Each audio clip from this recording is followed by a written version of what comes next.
अंग्रेज अपना लगान और न्यूज लॉन्ड्री अपना हफ्ता कभी नहीं छोड़ते. Welcome to another episode of Hafta. We're recording this on the 6th of December. It's a Friday at 9:30 in the morning. The 6th of December is also a very significant date, which I shall just come to.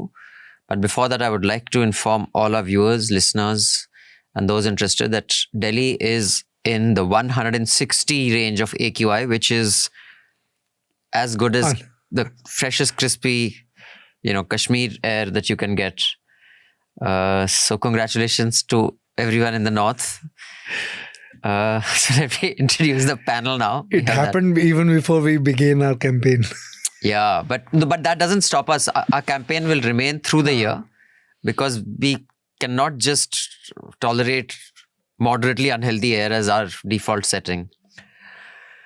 So Manisha is not with us today. She's on leave. Also, she was in university in Bangalore delivering a lecture. She is coming back today. In the studio, Editor-in-Chief Raman Kirpal. Welcome, sir. Hello.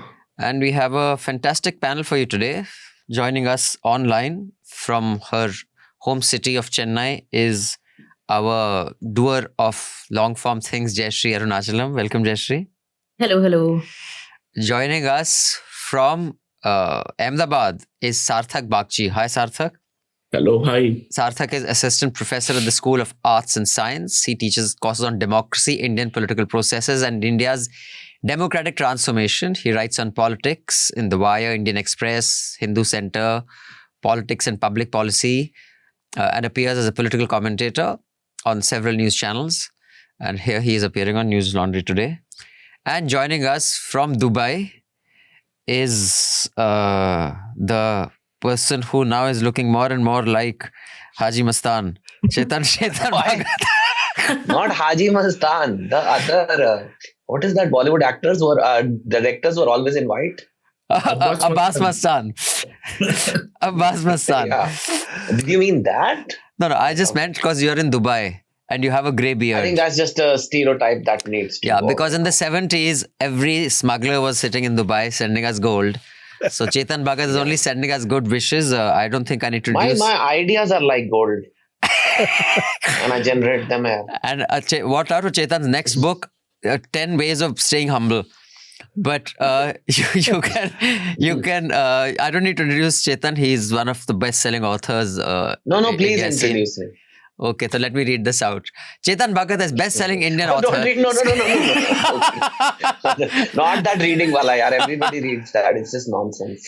And Chetan is also columnist for The Times. Twice, it's a fortnightly, right? Your column in The Times of India. Yeah. I just wanted you to introduce me because I have this thing, you have a lot of these PhD listeners, I have the stereotype of the Hafta listener being in NASA. In the USA or somewhere. Like they write those mails and everything. And every time I've found the Hafta, there is that one mail which says, why do you have Chetan Bhagat there? Right. So I'm wondering if, maybe and the introduction you're going to give, then again they'll ask that. So I think, I don't know. Well, Chetan, guys, I'm here to represent the common man. Modest IQ. Don't feel too bad for yourself. Yeah. Sitting in Dubai with that view. In Dubai, I was just sorry. With a modest IQ. In that sense. No, but in common IQ, man. So I'm here to just represent. So I know for you PhD types who listen to Hafta, this is not really, up your sleeve. But I'll try my best to contribute and not make a total fool of myself. But anyway, Chetan, just so before you start feeling too bad for yourself, Newslaundry, I am the CEO and co-founder. To begin with, put my own money to start this. Hafta is my show. And I still get mails that why the fuck are you on Hafta? So you can chill about feeling bad about yourself. Why do you exist, Abhinandan? So that's all fine. Two quick updates. We had a Chennai meetup planned for the Newslaundry and News Minute members and subscribers, but we had to push it because of the cyclone. It has been postponed. It was originally on November 30th. We will keep you posted of when it happens. Jayashree, I mean, can we predict a date now? Is the worst over or is Chennai still a high-risk area? No, we're not high risk. So they'll be scheduling it soon once they figure out a new venue and stuff. So yeah, Jayashree will be there. Dhanya will be there. Maybe I can come down as well and be part of it. So we will have that. If you are in Chennai and you want to attend that subscriber meet, mail us at subscription@newslaundry.com to attend. And there is a Zoom call, there's a Baitak with subscribers, which is on December 12th, where we are answerable to you. You can ask us everything that you need to ask us or give us suggestions, etc. It's at 7 in the evening, Indian Standard Time, which is Thursday, December 12th. I repeat, if you're a new subscriber, mail us at subscription@newslaundry.com. We'll send you the link to register. Probably you've already got it, but in case it's gone into your spam, we'll send it again. I repeat, 12 December, 7 p.m. The leadership team of Newslaundry will be there to take your questions, suggestions, criticism, etc., including anyone who wants to ask, why was Chetan Bhagat on the Hafta? Right. Now, before we get to the headlines quickly, Chetan, sorry, I cut you short. What's happening in Dubai?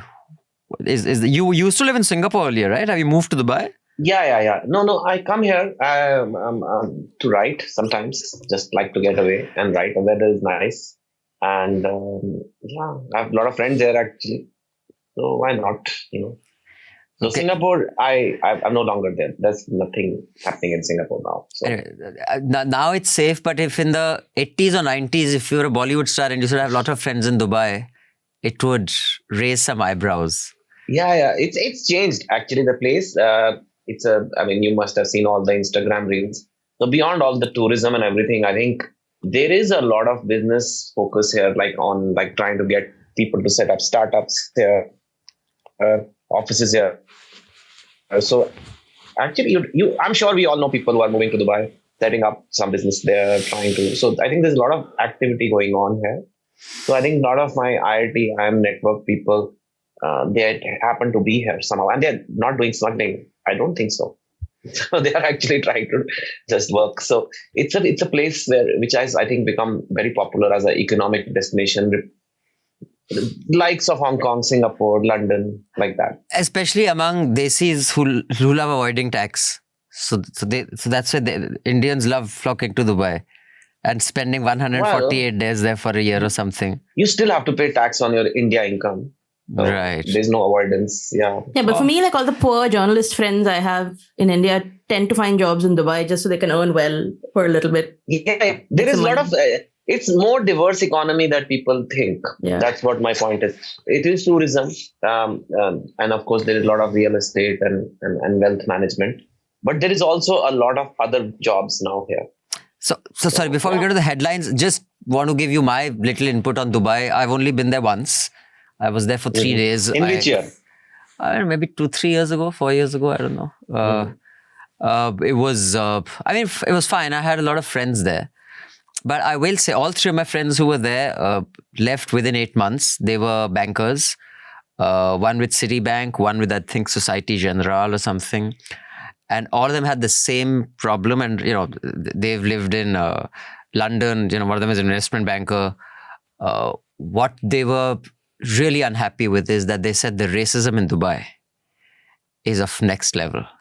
There, really? the hierarchy is you're Arab, you're white Caucasian, you're anything else, then you're Desi. They said they would go into, because they were, high rollers, investment bankers, these posh restaurants, and guys who were on their team, reporting to them, who were white, would be served, but you'd be told to wait. And they said it is. Really they said for Indians, what a guy. Now you're cancelled. For those of you who still haven't cancelled, Chetan, here's one more reason you can cancel. You're the one saying racism. I haven't faced racism at all here. And really? I think maybe I don't move in those circles. Where you're a celebrity, Chetan. Before you go, just like Shalini. Nobody knows I'm before, a like Shalini Pasi, 3-4 people go say, Chetan Bhagat aa raha hai, Chetan Bhagat aa raha hai. And then you go. No, there is nothing like that. And I would say, I know it sounds bizarre, but I moved here for fitness reasons. There is a great places to walk, to run, to do water stuff like kayaking and things like that. There is a lot of, the AQI is 25, always. There's blue skies. Some months are very hot, like Delhi. but the rest of the year the weather is amazing, and there is a whole community of like people who are into fitness and running and stuff like that. So I think there is that whole Dubai high society culture and people partying and who's who and who's up and who's down. But there's also there's also another side, I would say. And this part of this show has been sponsored by Dubai Tourism. Visit Dubai and make the best of good AQIs. I think it's there. I think Sarthak want to come in. There's less than 10%. But so what is very unique about this place? I must, since we are discussing it, and I think Indians are interested in Dubai somehow. It's the locals are less than 10% of the population. Yeah, like the actual citizens. So Abhinandan, can you imagine India where 90% of the people are foreigners? Like, it's the only society which kind of more than tolerates or even accepts people from outside to live amongst them, even make money and become extremely wealthy in their land. It's an interesting social dynamic there, right? Yeah, but Chetan, so I can't imagine. I'm sure this. Sorry, I can't imagine India where 10% are Indians, but the certain sections of the Sangh have already imagined it, lived it. We are already in danger of being outnumbered. And today, the man with the most common, and I'm not exaggerating when I say this, Rahul, if I just do Rahul on my phone, you see the amount of Rahuls that pop up. So today there was an article that the most popular name in UK is Muhammad, which demonstrates that how there is such a huge inflow of Muslims in London because Muhammad is more common than, I don't know, Bob or Clark or whatever a British name is. Now, if I do Rahul, you see, these are the amount of Rahuls on my phone. So Rahul Shiv Shankar tweeted this. Let me just read out what he tweeted. He was like very upset. So Rahul has tweeted, the multicultural thing may be spluttering, but at least the multiracial thing is going place in England and Wales. Muhammad becomes the most popular boy's name, overtaking Noah, a new first. अब पता नहीं इसको क्यों इतनी जलन हो रही है अगर लंदन में there are more Muhammads than Noahs. But Rahul, in India, there are more Rahuls than even AQI particles in Delhi. That I can guarantee you. So don't worry, you're fine.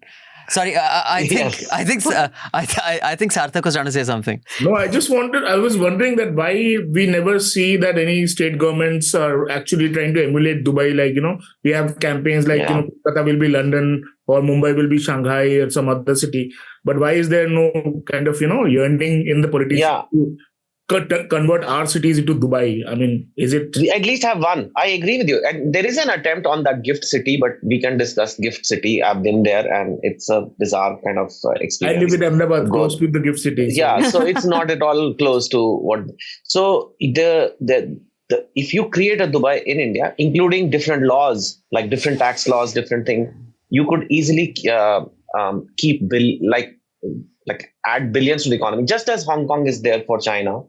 That idea has been something I've been pushing for a long time, like a special administrative region. And it's interesting how a democracy, it becomes extremely difficult to execute that because it will require some kind of a carve out, which is almost unconstitutional. And it's just selling it would be really difficult. But it can be very good for India. I do think so. We have certain ports. And the second thing to emulate also is like I said, the religious and cultural tolerance. Despite it officially not being like a secular kind of, it's an Islamic country. Yeah. But people live here and how they feel about living here, right? Oftentimes it's not about what is happening. Nothing happens. But also people feel very safe. People feel very safe about being from any community. And I don't know, and may have been an unfortunate experience. I mean, some waiter may look up to a white guy. Okay. See, one is you can't mess with the local Arab there. I mean, stuff like even if you graze a car there, you just don't get into any scrap because you will get screwed. You cannot take on a local. It is just not an equal thing. But the one thing that I know about Dubai is that, and I'm not sure that is worth emulating. Of course, as long as you're not taking on any major law there, as long as you can pay for it, you can get anything. And by anything, I mean anything. Like, there are certain things in a so-called quote-unquote Islamic country you wouldn't think you'd get. You will not get that in Bombay, Delhi, even Punjab. That's politics here, right? You can get anything. But you can get anything in India too, Abhinandan. I don't know.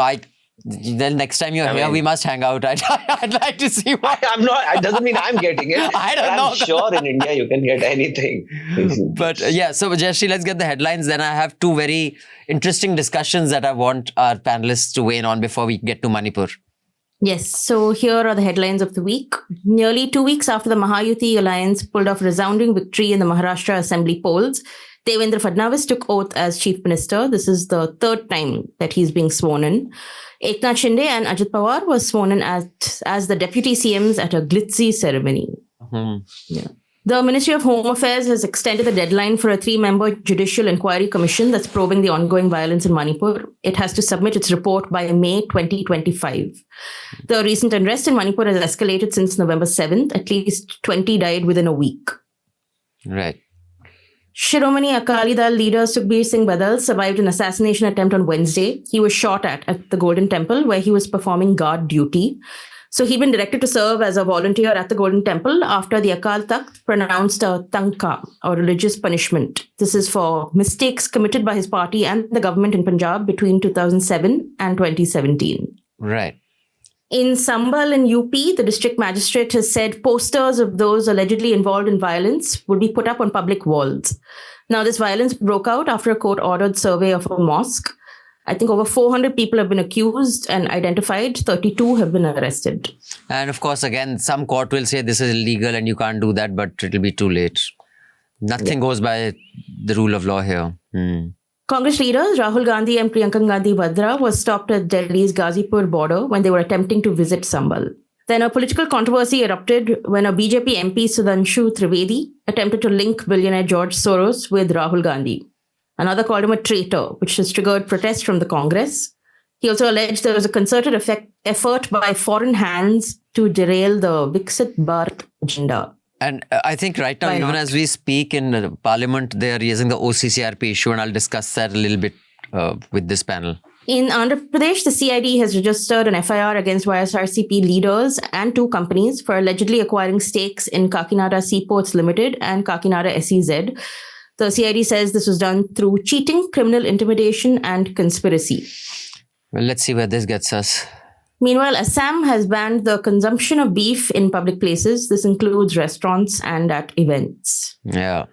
Now, each state has different rules about beef. Yeah, the beef. Yeah. So And we actually, are just trying to... basically, this Himanta Biswa Sarma, it really irked him because the Congress accused him that he was serving beef in Muslim areas in Assam to get votes. Yes. So he said, if Congress gives it to me in writing, I'll ban beef. So Congress didn't, so he's banned it to show his Hindu credentials, I guess. What a strong man. Although it's a myth that Hindus don't eat beef, but anyway. The IMD has said India recorded its second warmest November in 123 years. The average daily maximum temperature for the month reached 29.37 degrees. And going by how it is right now, December also promises to be the hottest I've experienced. After making landfall on November 30th, Cyclone Fengal caused extensive flooding and heavy rainfall across Tamil Nadu and Puducherry. At least 10 fatalities were reported due to rain-related incidents. And finally, in what I thought was quite big news of the week, South Korean President Yoon Suk Yeol on Tuesday announced the imposition of martial law on the country. He reversed the decision 6 hours later after his parliament voted against it. And now those are the impeachment headlines. proceedings have started against him. Yeah. And in all likelihood, he will get impeached. His defense minister has resigned, who was his childhood friend since school, by the way. And there's some interesting theories on why he did what he did. So, to begin with, let me just start off with, sir, this whole OCCRP, just to give the context to our listeners. OCCRP stands for Organized Crime and Corruption Reporting Project. It is a very old, it's been around for as long as I remember. I don't know if it was there before the 90s. So Panama Papers, all these big investigations that require journalists from around the world. Some organizations are involved. Indian Express was part of Panama Papers, the investigation. Some OCCRP. So it's a network of journalists that do investigations, and like it said, Organized Crime and Corruption Reporting Project. A French newspaper has reported, which was always kind of mentioned, speculatively, that they get some of their funding from the US, government, and they specifically will focus on stories that are beneficial for the US politically. I mean, I don't know if Panama Papers are beneficial for the US politically, but whatever. So now what the BJP is saying is that it is OCCRP is also one of the organizations that have done some of the reporting on Adani. And because they get their money from George Soros, who is this, George Soros, and we're going to talk about that. It is a attempt to destabilize India. And yesterday, NDTV, and I saw Vishnu Shom talking about George Soros in terms of OCCRP. I was like, yeah, NDTV. Whenever I see Vishnu Som now, I just feel embarrassed for him. Like, what has happened? No, but I just found it fascinating, and we can discuss the merits and demerits. Like Sir said, that some is stated and some is unstated. Where you get your funding from. But I just find it fascinating that Indian media that is surviving on sarkari patronage, either directly or indirectly, is outraging about some other media that is surviving on sarkari patronage. That is fascinating. But before we get to Maharashtra, Sarthak, you want to comment on this? Like, do you think, because you write on democracy, does democracy get destabilized? One of the allegations is that OCCRP will only do stories that destabilize democracies, or, I mean, I don't know democracies, but I was going over the stories they've done, the investigations. I don't see anything getting destabilized because of that. I mean, I really don't think that, the entire George Soros thing is also, it's a very classic kind of, populist trick, that in the sense that it's in that populist playbook that you raise this kind of a boogie, and that external enemy is supposed to be influencing your media and destabilizing countries. I mean, of course, it is not to say that destabilizing effects and other things do not happen in international politics or in geopolitics. There are, of course, ways on which states operate in that realm. But I really don't think that the current accusation really holds any kind of, holds any water in the sense of what is actually being explored. And if there are democratic institutions which are strong in some countries, like we see in South Korea for that matter, right? I mean, their Speaker of the Parliament cannot just suspend parliamentarians before they pass a no confidence motion or something, right? So, if democratic institutions are robust and very strong in certain countries, that's how journalism survives, or that's how all these kind of, media edifices survive. And if it is actually weakening or being structurally hollowed out in some other countries, I think the easiest boogie will be to blame that outsider who's supposedly or allegedly causing these kind of threats. So I'm still be a little apprehensive in believing in all this kind of destabilizing and like India ko khatra and all of that thing, because I think it's a very classic kind of a populist playbook, which is to allege, raise this kind of a bogey. Right. Chetan, what is your view on it? I mean, if you're told you... this is more, you guys are in the media, you guys are probably better equipped to comment on this, but I agree with Sarthak. It's a classic thing. In fact, one of the things, I don't know if you'll discuss today, but the South Korean president did something wild. Yeah. The wildest, 10:30 p.m. emergency and 7 o'clock in the morning, it's over. And people slept through that emergency. They call it martial law, but it was emergency. And his emergency announcement had the same thing, that the opposition party is with foreign powers. In this case, it was North Korea or whatever. Yeah. So Videshi Taakte and enemies of the state and we lumping any opposition criticism with that. It sometimes works, sometimes doesn't work. It didn't work in Korea because I think he was already getting unpopular. Right. And I think this was his last ditch attempt. But it's a good, it's something that is often done. And I don't know how effective it is. Sometimes it doesn't work, like it backfired in Korea. It also backfired. Sometimes it works really well. I think even, I remember Sybil used to say this a lot, that during the whole India Against Corruption movement or any movement that happened, any media, it is foreign hand. Foreign hand was a... people have forgotten. Even the UPA used to love invoking the foreign hand. Indira Gandhi was the... always CIA was the George Soros of that time, right? So, so it has been a very old trick in the book, for that matter. Yeah, even in the US, they say Russia is interfering, China is interfering. Yeah, entire post-Cold War, post-World War II and entire Cold War narrative is... So US is interfering in all these other countries, but some other countries are interfering in the US. And the height of that, this kind of boogieism reached in that McCarthyism phase. Correct. Right? That was the control of the media. Yeah. Jayashree, you were saying? but I think the one point that we have to remember is that it is undeniable that the US has funded propaganda across the world and continues to fund propaganda. But that said, as the OCCRP statement pointed out, so OCCRP has said that their entire story was co-written by a disgruntled former member of their network. And they've pointed out that no, they haven't actually cited any examples of inaccuracy or influence everything is based on the insinuation that, well, because of this is our funding, therefore if X happens, Y must follow. The second thing is, I think it's never a bad thing to know who's funding the media. I mean, the media should be open to rigorous scrutiny. We demand it of our corporates and governments. We do not get it.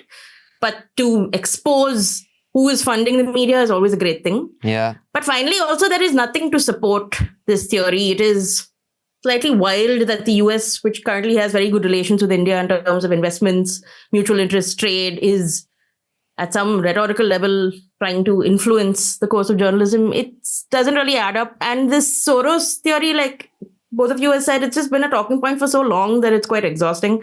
I mean, I think there was this quote I read a while ago which says, I think the right hates Soros because he's Jewish. The left hates him because he's a capitalist. But he's just become this boogeyman. Like you ask a general, sit down with a BJP worker, ask him, why do you hate George Soros? No one even knows who he is or what he does. It's just that he has become this sort of all-encompassing guy that we must all hate. So, And there are... But it is a compelling argument. Just that I don't think the average person cares outside of... No, there are two aspects to this. One is OCCRP. Since its time of inception, they on their website, they only say that we were funded by UN aid. Right. They were not transparent about, their funding. They sometimes, not on the website, but when during the discussions, they have said that they have got their money from the European countries. But I mean, this story, which has come out by this, to just rule it out that they are the disgruntled journalist, of their network and they have done this story is not so right, because I think their story is also quite impeccable when it comes to the fact that they were not transparent about their funding. So 64% of funding that is coming from the US, the rest But do we know that for sure? Yeah. OCCRP has not denied it. Yes. Funding. Yes. Okay, got it. We are sure about it. Okay. So that's what I'm saying. The story is quite impeccable in that sense. But yes, India, the way... and also, the interview given by the OCCRP head. So they have tried to play that in 3 countries, they saved democracy from the aristocrats. They overthrew the aristocrats. So those so they came up with those points, but yes, they haven't come up with any inaccuracy in the facts. Factual stories that they have done so far. And secondly, how they use the information, I think you need to explore it further. And Indian government is criticizing OCCRP. They have created a monster in Soros. So Soros 1% or 2% investment in OCCRP. I think that has become the handle for them to criticize. So the OCCRP website does say, and it has always said that it gets some of its funding from US Department of State. It gets some from Rockefeller Brothers Fund. It gets from Open Society Foundation, Oak Foundation, the Bay and Paul Foundations. There's about 15 or 18 foundations and Ministry for Europe and Foreign Affairs of France.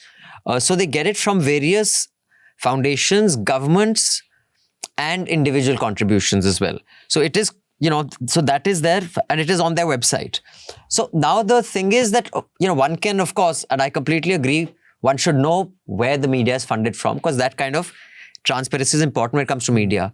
But at best, this is a page 4 or 5 or a minor thing that, this is where. For media, that is bloody run because the sarkar is giving you handouts. You are saying, oh my God, they get the funding. I find that bizarre. Like, what are you even saying? And as far as, the accuracy is concerned, like Raman sir said, neither any holes have been put in this story, neither has anyone found any holes in OCCRP's investigations, because they are robust investigations. Now, the question is that tomorrow, Like, sir, we have, collaborated. In fact, in the past 7 years, we've collaborated on 2 stories with OCCRP, full disclosure. We have worked with other news organizations also on some investigations, reports, whether it's Newsminute ke saath to tie-up. We've worked with Scroll. We have worked with freelancers of other news organizations.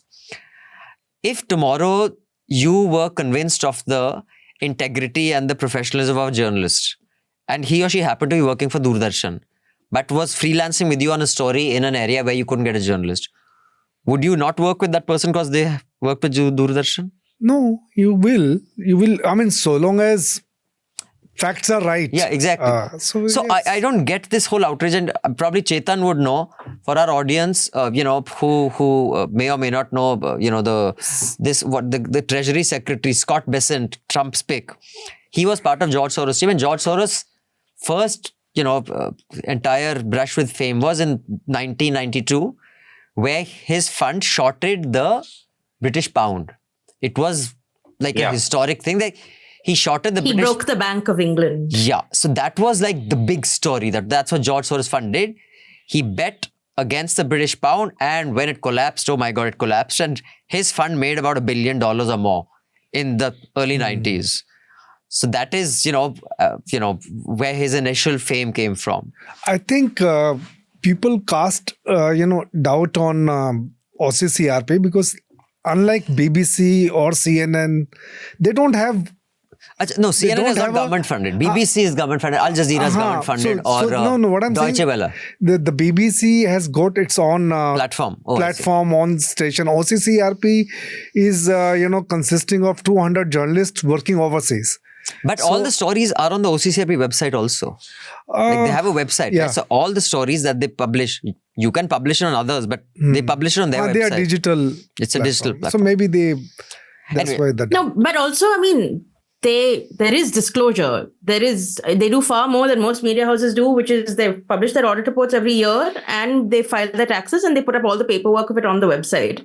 So I still think, yes, worth looking into, worth sort of keeping in mind, whatever, investigating. But at the end of the day, what I think the BJP is doing is just shooting the messenger. No, they're saying we hate the OCCRP stories. They are of a certain kind of caliber. So therefore, we now assume OCCRP itself is tarnished. And it's a very easy sort of line to take, which is what they're doing. So if I can just move on now to Maharashtra. Let me, Chetan's home state. So Chetan, you had written a piece on, alliance politics, etc. I don't know what is the last one before that. Last one. And guys, that is why I'm here, for the naysayers. Chetan, you're always welcome in Newslaundry studio. Naysayers or haysayers, what I think of the social media outrage. I just wanted to use that word. I've never used that word in my life. So, naysayers. I must say that so far, the BJP maybe, and I think that is where the BJP is really smarter than the Congress. They learn very quickly from their mistakes, from the body language of Prime Minister Modi to Devendra Fadnavis to how they are addressing the entire coalition. There is a sense of humility, accommodating Shinde, pandering to him while not giving the chief minister say that we have to make this work. PM's speech was about this was teamwork that made this spectacular win happen, although the BJP numbers are insanely good. They're really making an effort to make a coalition work, which is very different from Modi 4 years ago, 3 years ago. The arrogance in his body language and his speeches and everything. That has taken a backseat.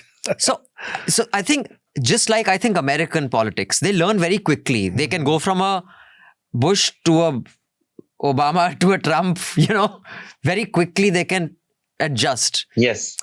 You think that is their biggest asset, and what are your expectations and concerns going forward with the BJP government? Will this overzealous Hindutva take a backseat for economic development, you think, Chetan? Yeah, I think you're right. I think when a politician is willing to change, his or her fans like it, and they are ready to stick with him, even though they were upset just a few months ago.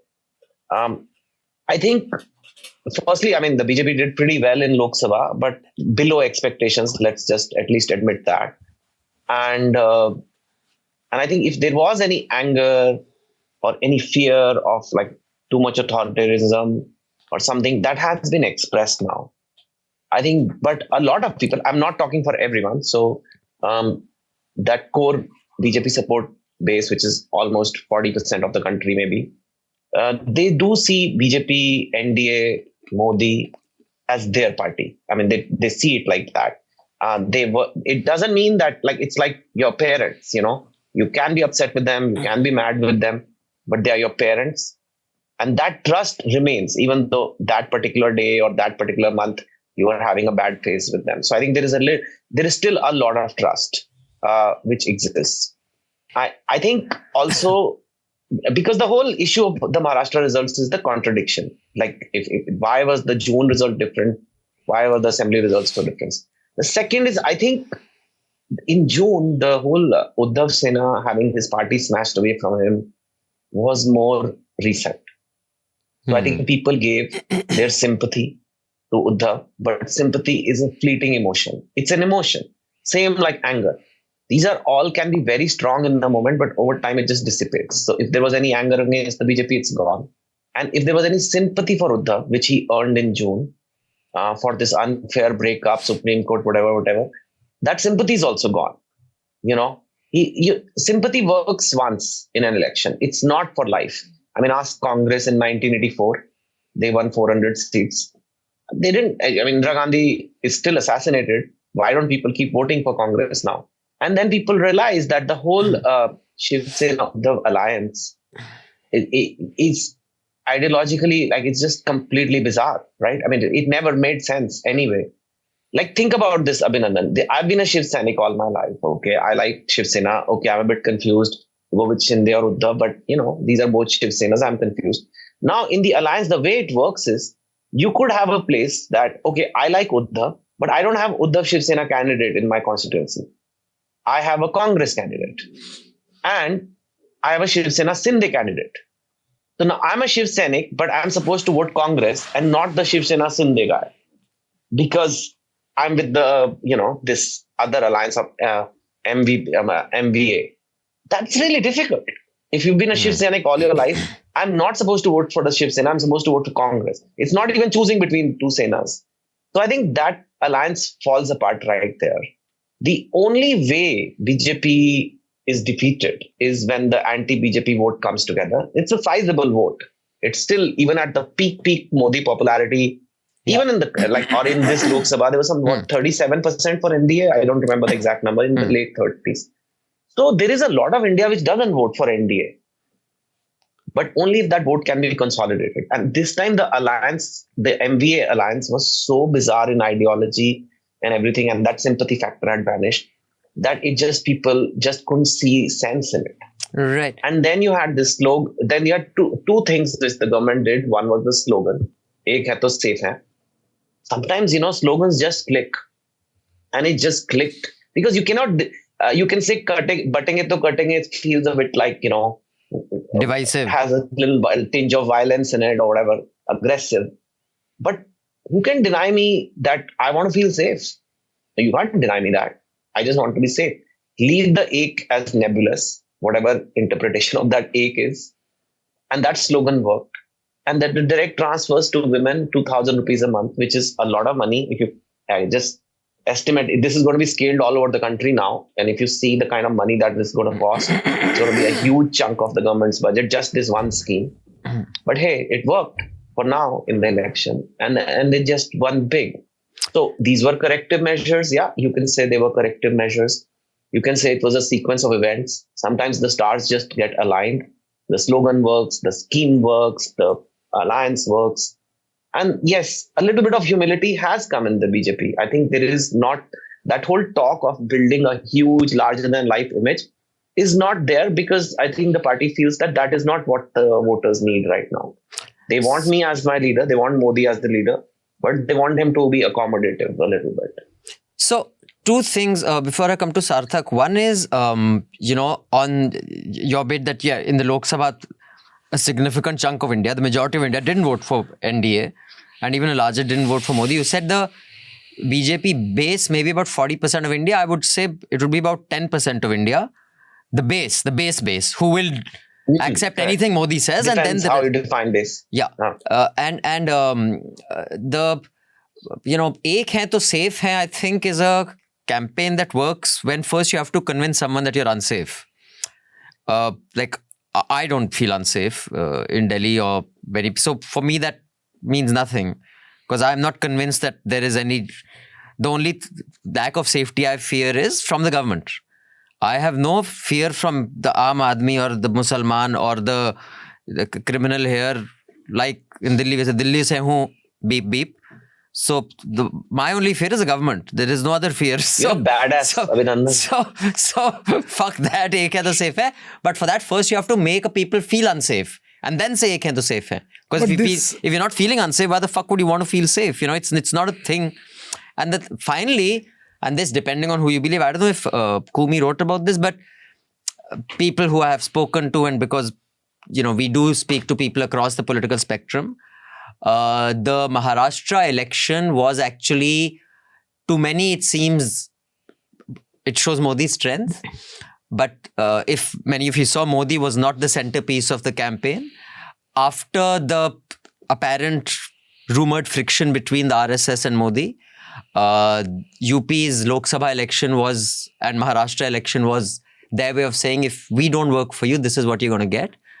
And both Haryana and Maharashtra, if the RSS people that I have spoken to be believed, was their way of showing, you step aside, we will fight this election. It will not be Modi's election, and we'll show you. And this, they have shown that RSS is still bigger than Modi. That is the other, narrative that I have heard from certain sections of the right. Make what you will of that.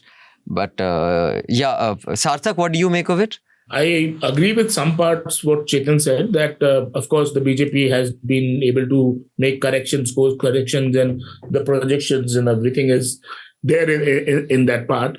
But I don't completely agree with the premise that you set out, Abhinandan, that will this be a kind of a pushback for Hindutva and overzealous kind of polarization, and more for the development? Because I think what is happening is, if we see a large amount of the narrative, post-election narrative, has been about this scheme, the Ladki Behan Yojana and the direct benefit transfers and other kind of cash transfers of the which were very, very very, very aggressively done by the government in the last few months before the elections. And of course that has played a role. But actually, we were doing some research on the ground in different locations in Maharashtra, in Marathwada, in Vidarbha, and in North Maharashtra.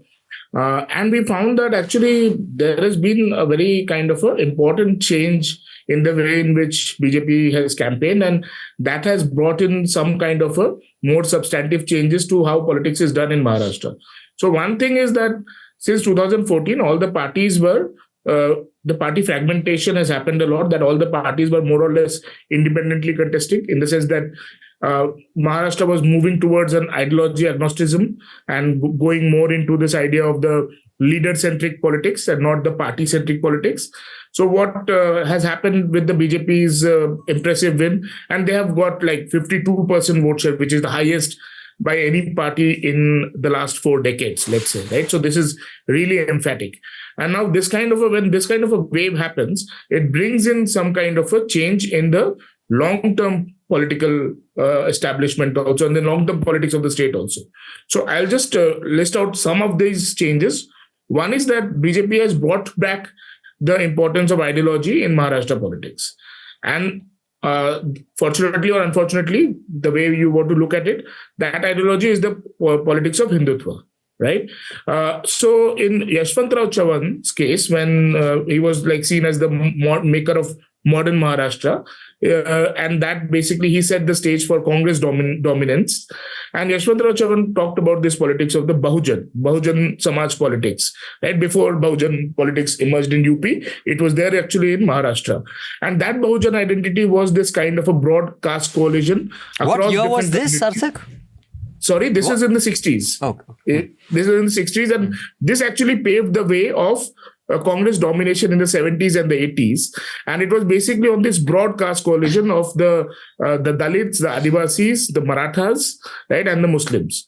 And that is something which was basically against the non-Brahmin or the non-Brahmin movement. It was on the back of the non-Brahmin movement. So the other in that Bahujan politics was basically the Brahmin. And BJP has, if you look at BJP, and again, this is not just this election, I'm talking about the rise of BJP or the entrenchment or the consolidation of BJP's dominance since 2014. So since 2014, BJP has consistently won more than 100 seats in every election. And I think this is again a remarkable feat. So in 2014, they got 122 seats. In 2019, they got 105 seats. And this time they, I think, won 132 or 130 seats. Plus, there are also about 12 BJP leaders who won their seats on the NCP and Shiv Sena tickets. So they have more than 140 seats.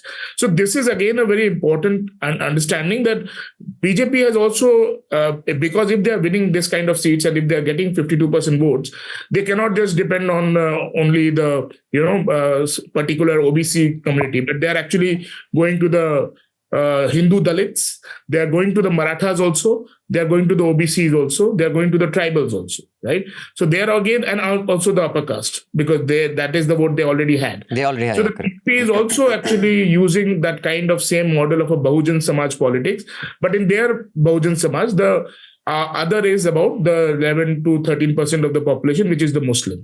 So when we talk about the OBC consolidation that happened, and at a very micro level also, we had RSS volunteers going to 330 meetings with OBC caste leaders and all of that happened. But we also try to ignore the fact that this was all happening under a Hindutva kind of consolidation also. I mean, we got to the reports of so many temple donations being made by BJP candidates, like the Swami Samarth temples in Nasik or in the Khandesh area, or there were other kind of, proper religious deities in constituency specific. And those kind of temple donations happened. A lot of them, OBC community meetings were being relayed out and all. So this Ek Hai to Safe Hai message is about that. Again, going back to that kind of a classic populist idea that you will actually create this kind of a threat that, if you are not together, then the Hindus have to be together. So again, within the Dalit also, you have the Buddhist Dalits who are actually the more prosperous, and the Mahars or the Navbodhs actually. So the Hindu consolidation of the Dalits, that is there among the OBCs, of course, and of course the upper caste. And within the Marathas also, there are organizations in rural Maharashtra which have actually been talking about some kind of using the iconography of Chhatrapati Shivaji Maharaj, some kind of a Hindu. But that wasn't so overwhelming, because usually, Shivaji Maharaj is such a centerpiece of every election. This time, I didn't see him invoked as often as I have in the past. Was that just me? Was my imagination, or was that actually not invoked so much? No, that's correct. So in the sense that, in 2014, the BJP slogan was something like, Chhatrapati Cha Ashirwad, Chala Chalo Modi ke saath, something like that. And that was a very out and out kind of appropriation. This time, actually, they are doing it more undercurrent, right? So, there are organizations like this one organization called the Shiv Shahi Pratishthan, which is centered in Sangli.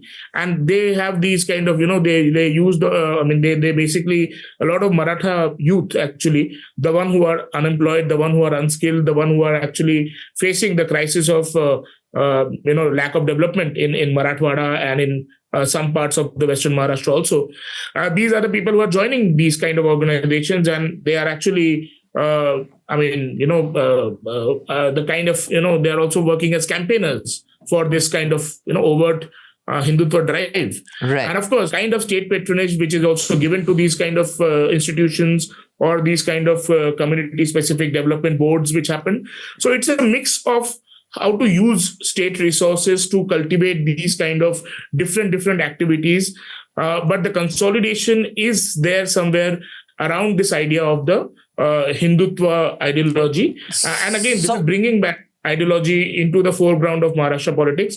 One thing that even if this accommodation is there right now in terms of optics, I would say, because one of the, again, an undercurrent slogan for the BJP campaign was that Shat Pratishat Bhajpa, right? So, I mean, there is a lot of journalists from Maharashtra whom I spoke with. They're all saying that, the BJP will eventually bring, I mean, either absorb Shiv Sainiks, right, or the remaining Shiv Sainiks. So they will hold on to Eknath Shinde until and unless they completely decimate Uddhav Thackeray's faction. And I think that is something that the BJP's theme has been. They basically will, just incorporate whichever party has supported them at some point. But just that's exactly what Sanjay Jha said last year. No, he said the BJP is like an anaconda; it just swallows its regional allies, which I think is essentially this. Yeah, and the BJP is not just there to create a dominance. I mean, I would say that it is actually there to create a hegemonic dominance, and every politics now will be in the state. If Congress has to do it, like Chetan said, it has to mobilize the anti-BJP vote. But my only argument is that as the BJP's consolidation in this dominant phase becomes so strong in Maharashtra, it becomes the single dominant party in Maharashtra. I think the space for that anti-BJP vote or that space for the opposition will be really marginalized, like the Muslim representation has been marginalized in the sense that BJP has not nominated a single Muslim MLA in Maharashtra in the last two elections. In 2014, there was only one MLA which BJP nominated who was a Muslim. Which is consistent with how they generally operate. But Chetan, before coming to you, just one quick mention, Sorry. Chetan, that I just want to say that while, I think a lot of analysis is accurate and, very valid and robust, one thing that is not spoken about enough, and I think it is not spoken about enough for two reasons. One is, of course, the heavily pro-BJP media will not point this out. And the BJP that is critical of the responsible media does not make accusations without evidence, at least most of it. I don't think elections in India were ever a level playing field, especially in India, but the skewed nature of elections now, whether it is the incorporation of the Election Commission or the access to funds through electoral bonds, and we've done that, we've seen what happens. Like in Bengal, for example, it is impossible for a non-state government party to win the panchayat polls. You will not be able to, there is no way, as long as Trinamool is in power in Bengal, you can be rest assured the panchayat polls will be swept by them. That is apparently also the case in places like Punjab and Tamil Nadu. The election except that election is not given so much attention, that is also as unfair an election. No matter how unpopular the incumbent may be at a panchayat level, it is very rare for a non-state government to be able to sweep that election. I think it is not discussed enough that the election process in our country under Modi, because of the erosion of institutions, has become an extremely warped playing field. And I think that is of concern. But if you discuss that, one is making excuses or no, even objectively, it is a disgrace how the largest democracy in the world conducts elections, whether it is access to funds, whether it is access to state resources, whether the Election Commission making schedules that are extremely favorable to Mr. Modi and Mr. Shah. I just think that just need to be pointed out. Yeah, go ahead, Chetan. Yeah.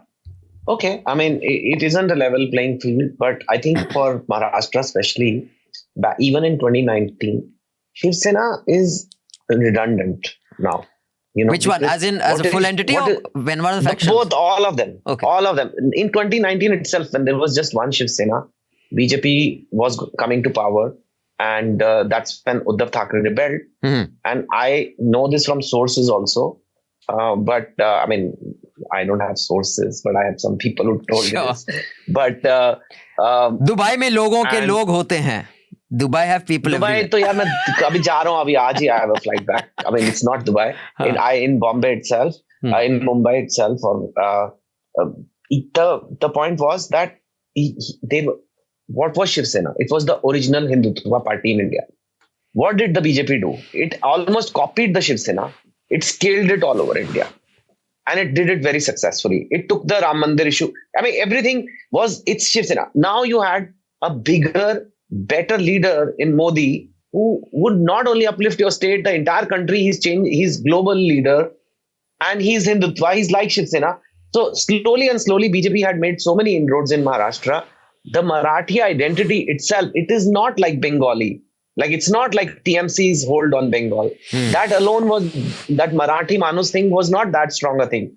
Balasaheb Thackeray's thing was Hindutva, and they got the majority of seats in 2019. If they had made their CM, Uddhav Thackeray would be part of a minority government, and in 5 years he'd be forgotten. Sure. That is why he had to make that move to the unthinkable. To stay relevant. Basically, it was his way of staying relevant. That's it.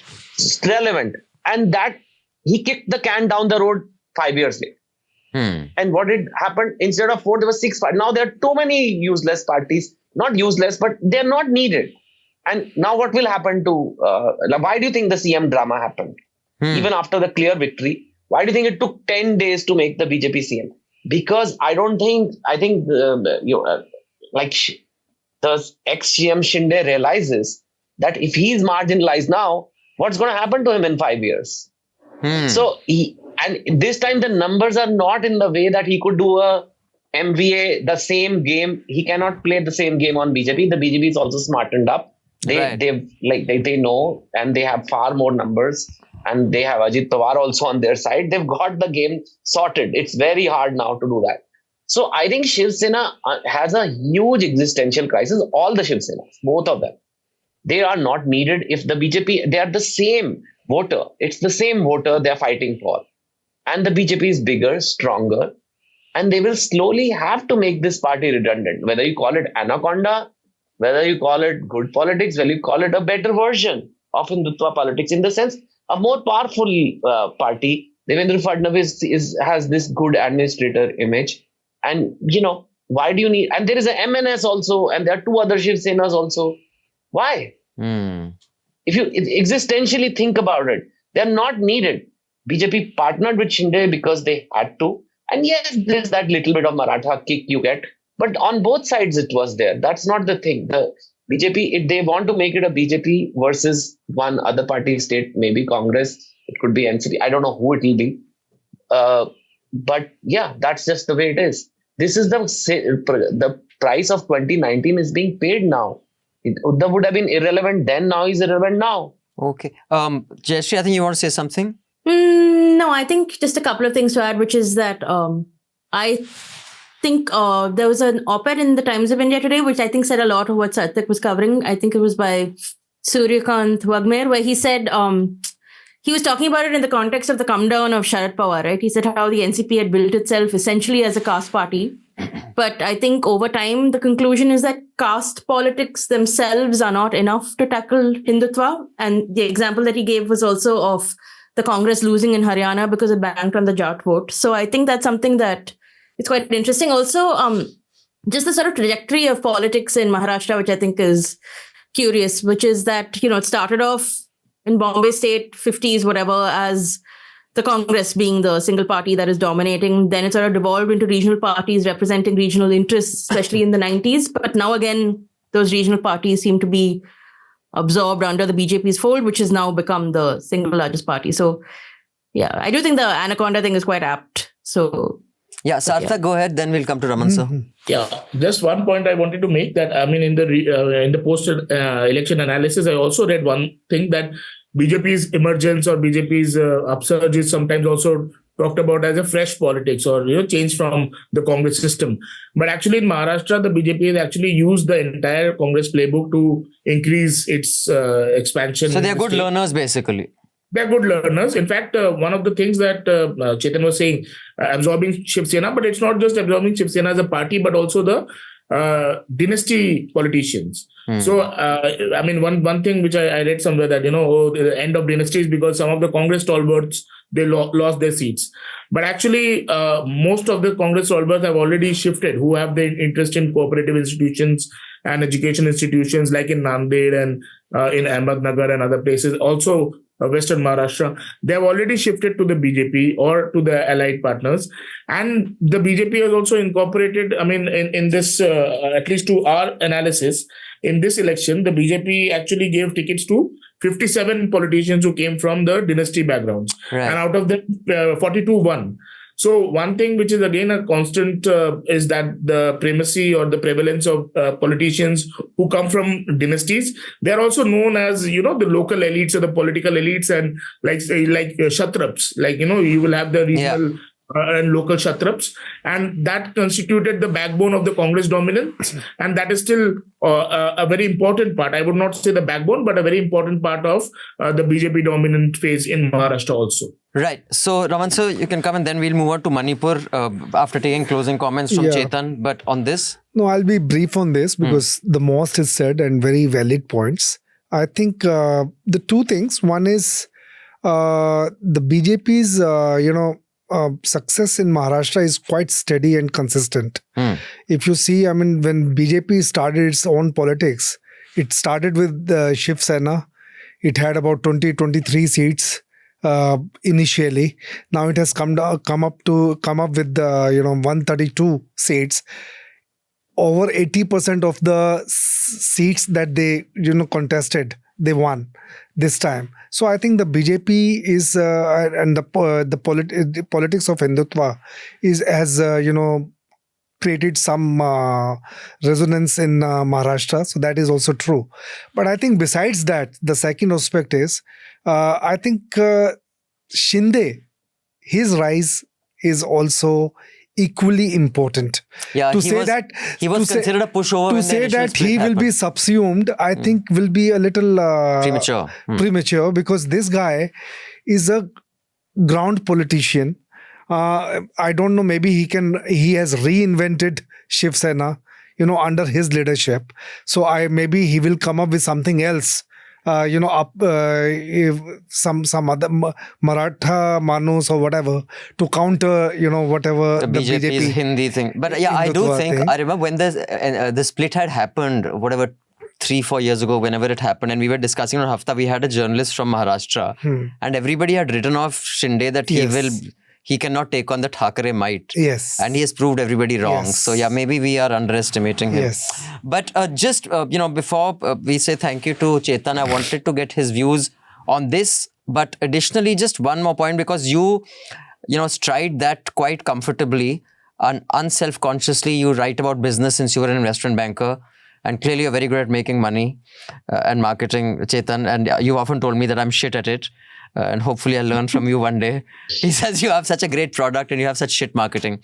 But I was seeing over the last 60 years, the top 10 corporations, the top 20 corporations in America, and how quickly they change. A new company will come up and it'll become like this top 3 companies in like 15 years and then it'll vanish. Enron, WorldCom, Tesla, the churn in... whereas politically, it's just 2 parties that have occupied for 70 years. I think in India, so in that sense, the deep state, quote unquote, which is a much misused word, is political in the US. In India, when you go the top 20 companies, maybe 3 or 4 change over 70 years. Otherwise, they remain the same. Or if it's not the same company, it is another company floated by the same promoter. So in India, the deep state is corporations and rich people. Whereas, and that is something, like you say that in India, whatever you say, the opposite is also true. While it is a very problematic and undemocratic polity in one sense, but in another sense, the frequency of political parties rise in India in the last 70 years from, in the south to in Bengal, TMC, to the many Senas, to Aam Aadmi Party. Political startups in India are very successful. And I think that is just a comment I wanted to make based on the many splits and sub-splits we've talked about. While there are major problems in the dominance of a terrible kind of politics in India, there is also space for political startups, which is very unlike any other old democracy in the world. Chetan, any views on that? That's a very interesting observation because there is no state party, like there's no Texas party or like there's no, and they've never won, like even a governor's seat, any party, any state. Maybe it's a far more homogeneous society. I mean, I think India is far more regional.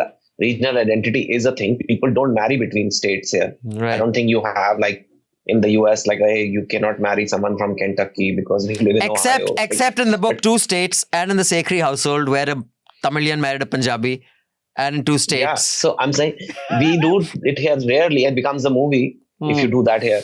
But there will be like a bizarre, like what is this? So I think it's something to do with that. I think the churn of companies there is, it's an innovation-driven capitalist system. It has many flaws. I'm not defending it. It has many, many flaws, and capitalism inherently has flaws, even if it's done perfectly. But it's largely innovation and value driven. I mean, look at where all the capital is going today. It's going into AI there. This AI didn't even exist 5 years ago.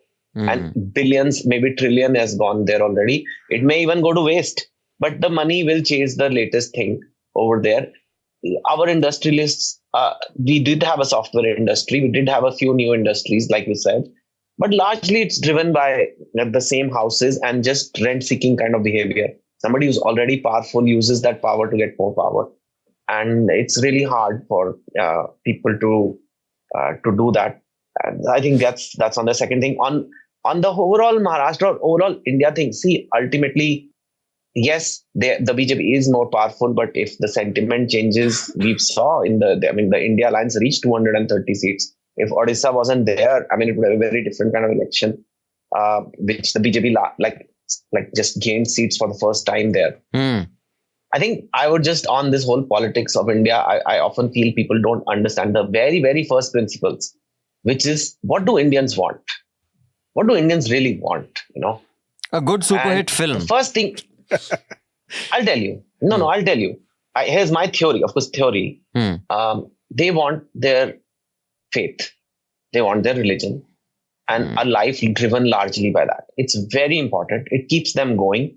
There is a lot of suffering, and religion helps you. It tells you suffering is good. God is testing you. It just somehow we've accepted that. It makes it a positive valence to it. It's that. So it's largely driven by that. Secondly, Indians want cheap, tasty carbohydrates. For lack of better word, unhealthy, tasty food Indians love. And the more traditional it is, and then it's even better. But because it kind of then justifies that 500 years ago this was there. So we love samosas and bhujia and chole bhature. And as long as that remains affordable for Indians, and it is affordable. We are $2,000 per capita income country. You can get a plate of unhealthy but very tasty food in India for $1. Yes or no? Any part of India. Yeah. You've done high on my plate. Yeah. You can get it. You're right. So you take that away, or if inflation becomes too much that you can't put enough tomato and pyaz, that's problem. But beyond that, we don't want. We have very low expectations, basically. Yeah, we don't want. And the third thing we need is entertainment, which has multiplied in the last few years. It's so cheap. Data is so cheap. You can watch matches. You can watch OTT. You can watch pornography. All kind of fun things are there.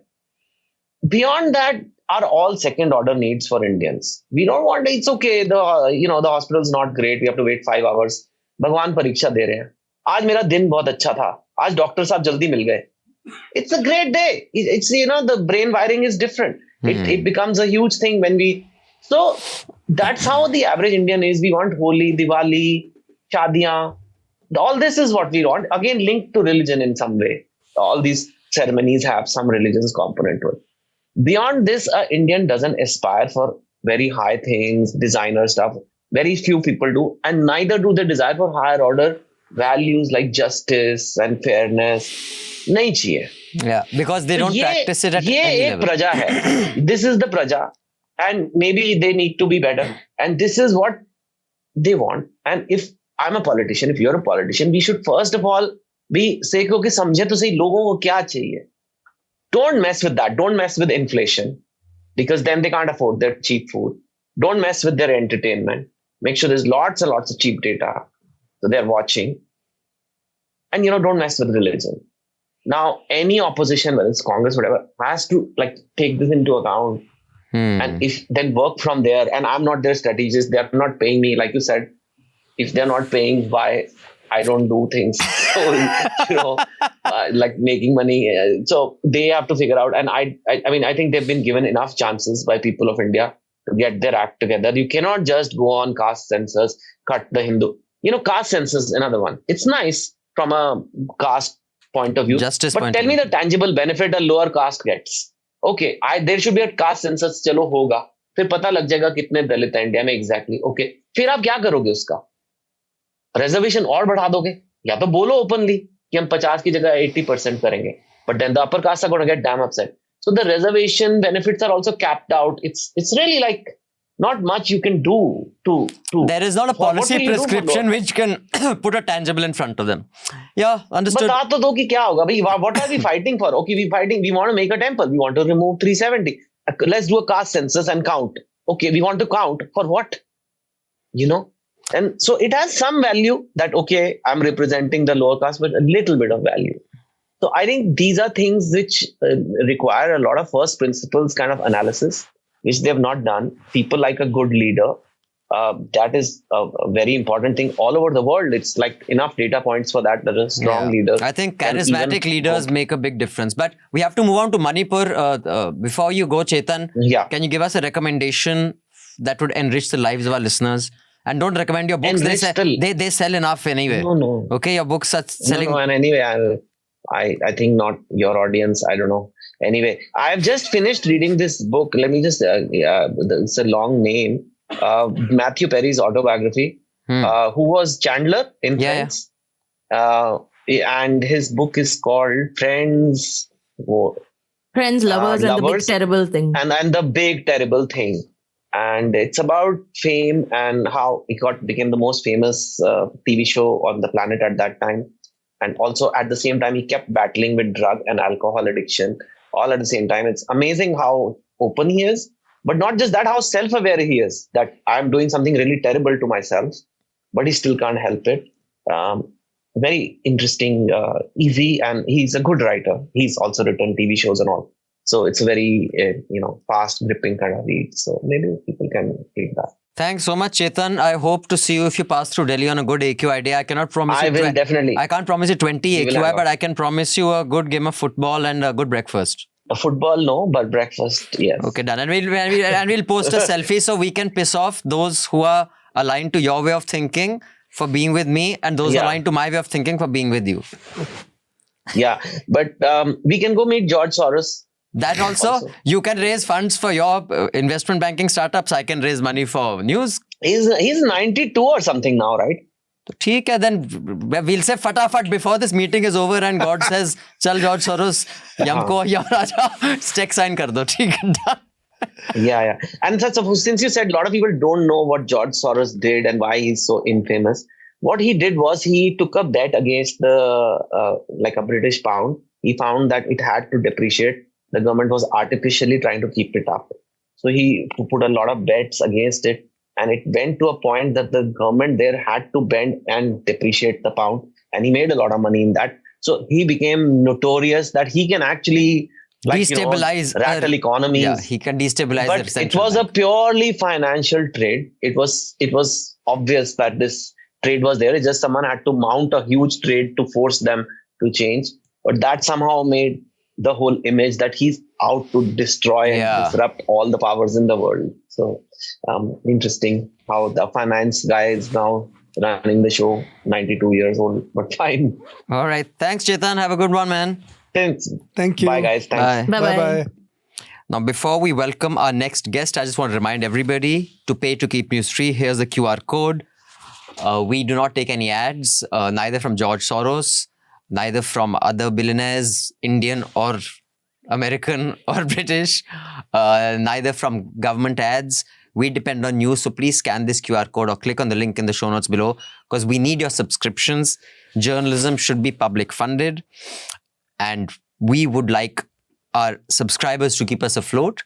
So the influence on us is minimum or insignificant. And I'm talking about financial influence. There will always be other influences. And what we can promise is transparency and public interest journalism. And that is entirely up to you to keep it going. Otherwise, like you see, legacy media is completely compromised because just a couple of big, investors or advertisers keep them afloat. That should not happen to journalism. Right. So pay to keep news free. When the public pays, the public is served. Now let me welcome our next panelist, Dhiren A Sadokpam. Did I pronounce that correctly, Dhiren? Yeah, absolutely correct, Abhinandan. So I thank you so much for joining us. Sorry, we got delayed and I think there's some network issues. You're joining us from Manipur, right? There are lots of network issues here actually since morning. So to our audience, many of you may already be familiar with him because I think you have attended the Media Rumble if I'm not wrong. Yes. So many of our audience are familiar with you. He has 25 years experience in the media. Dhiren is an independent researcher and he's the editor-in-chief of the Frontier Manipur, an independent online news portal since 2020. He has been the executive editor of Eastern Quarterly. It's a journal that examines and analyzes key issues in Northeast. And he was also a senior producer at TV Today Network in the past. And Frontier Manipur is your own entity? It's your baby? Yes, Abhinandan, yes. And is it subscription driven or is it, do you have a link that we can share? Currently, we have not monetized. Okay. We are just running with the few benefactors. So if any of our The listeners, benevolence of few benefactors. if any of our listeners want to contribute, is there a link? Yeah, no problem. Okay, so there'll be a link in the show notes. I'm hoping if we can make that available. And those of you who want to support You want the link? Yeah, I'll just give you the link. Dhiren's journalism, you can provide that. You can support his journalism. So before we move on to Dhiren, Sarthak, you had something to say about the political startup versus the corporate startup in India? Yes, I mean, not about the political startup versus the corporate startup, but I actually wanted to talk about a little bit about the kind of proximity to state or the role that state plays. So there is definitely a state dependency in terms of when we look at the political economy structures. And I think we have just written this article also in the EPW, which is in the latest issue. Sorry for a small plug-in. But the idea that we are talking about is how politicians or businessmen like to have a proximity to state. So even if we say that the license Raj and the license permit Raj has ended, but the state's role as a regulator of business and in terms of permissions or in terms of, different kind of land allotments or subsidies, etc., has not completely, waned or vanished. And therefore, we see that, politicians or businessmen who are close to the state definitely tend to grow their businesses. And because, it's kind of a cycle that we find that elections, like you said, are getting very expensive. It's like an uneven level playing, not a level playing field or an unevenness in terms of resources. And most of these resources are coming in because there are parties which are now giving tickets and nominations to businessmen or candidates who can self-finance their campaign, right? And all of this is linked to their ability to extract more resources, either by businessmen whom they know or by businesses in which they are directly involved. Like a lot of politicians nowadays, we find that earlier in Maharashtra, at least, what used to be linked to the sugar cooperatives or the education institutes, they are also now branching out into agro industries or real estate and infrastructure. You pick up the top 10 richest MLAs in Maharashtra, and all of them actually are, most of them would be having business interest in real estate and infrastructure development. And I think that is something which is increasing the ability of these politicians to spend more money. And therefore, because they can spend more money, voters are also becoming more demanding in the sense that they also expect that money will be spent on campaigning, for participation in rally, for distribution before votes and all of that. And that kind of, it's kind of what we call as an oligarchy trap. And I think that is something which is more worrying for the direction in which Indian democracy is headed. And therefore the reforms like, party finances or more strict kind of imposition of rules from the election commission, and actually, a more scrutiny of the election commission itself. I think those will be important, and therefore we really must take up these issues and have a more serious debate and discussion in public also about these things. Totally anecdotally, but a couple of journalists and others that I know who are covering Maharashtra said that even by any normal election standard, there was an absurd, insane amount of money that was spent this time, and especially after loss of face in Lok Sabha and so on. So it is always interesting to see where this money is going. And also in one constituency in Nanded, which we studied, we could find that, I'm not naming that constituency, but we could find that at least 45 crore rupees was spent. Actually, the transportation bill itself was more than the spending limit for every candidate. It's not incredible. I'm not saying it's okay for big money to dominate election, but my problem is actually not for now just big money. My problem is people who are giving the money are not free to give it to who they want. If you give money to a party I don't like, I will have ED on you, I will have income tax on you. What I'm saying is, if you want everybody to, have a swimming race, then let everybody swim in the same shit water. You can't say that these 5 lanes are in Nalika Pani, I'm in Olympic quality water. That is the problem. I agree with you, but that is not such an easily solvable problem of big money. But the intimidation that big money only I'll have, if any of you give money to that party, I will have you guys arrested. That is the kind of level playing field which is unprecedented, at least in my waking years on planet Earth. We have said it several times. So Dhiren, tell us about this new wave of violence in Manipur. Is it, in fact, a new wave of violence, or is it a simmering on and off violence that existed and suddenly, because certain politicians' homes were attacked, it became national news once again while being ignored for so long?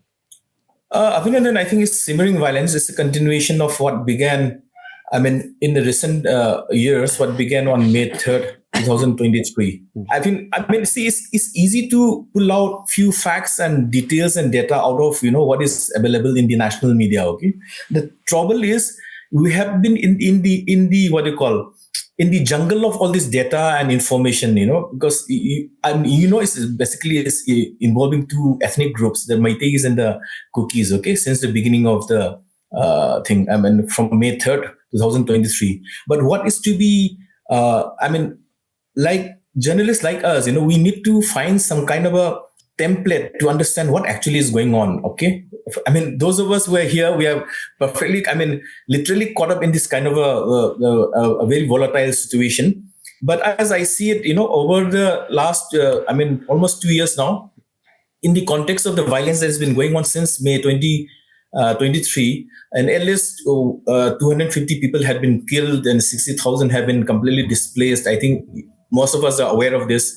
But what we need to understand is the intersection between insurgency, ethnic violence, poppy cultivation, and of course, national security. And this had been my kind of a take into it, because we need to build a kind of a model, not out of necessity, but to have some kind of perspective over what is actually going on. So what I see over a period of time is currently, actually, to be very honest, Abhinandan, I am not too concerned, not because I'm not concerned, not too concerned about what's actually happening in the ground. I'm more concerned about what is actually happening and how did all this, violence came about in Manipur. As I understand, I think all of you are aware that, Naga insurgency in the Northeast began way back in the 1940s itself, even as far back as the Simon Commission in 1928, okay? So there had been what I call a kind of a vertical conflict between New Delhi and insurgent groups fighting New Delhi, which basically means they want to secede or, they want right to self-determination. So it was a kind of a vertical conflict, okay? So insurgent groups fighting New Delhi because they want to be independent or they want to be autonomous, have the maximum autonomy, a kind of arrangements or a kind of a protectorate like Bhutan and all kinds of demands. Okay, so this kind of a conflict, I call it a kind of a vertical conflict. What we as an observer understood over the years is, there has been a conversion of this what I call the vertical conflict into a horizontal conflict. And what I understand as a horizontal conflict is now it's no longer the armed insurgent groups fighting New Delhi, but it's either insurgent groups amongst Northeast groups or ethnic groups. Okay, the horizontal conflict has intensified in the last, I think, 2 decades. If you remember, Naga-Kuki clash happened in the early 1990s. So what I'm trying to say is in the last almost 30 years, 20 to 30 years, the horizontal conflict has overtaken the vertical conflict.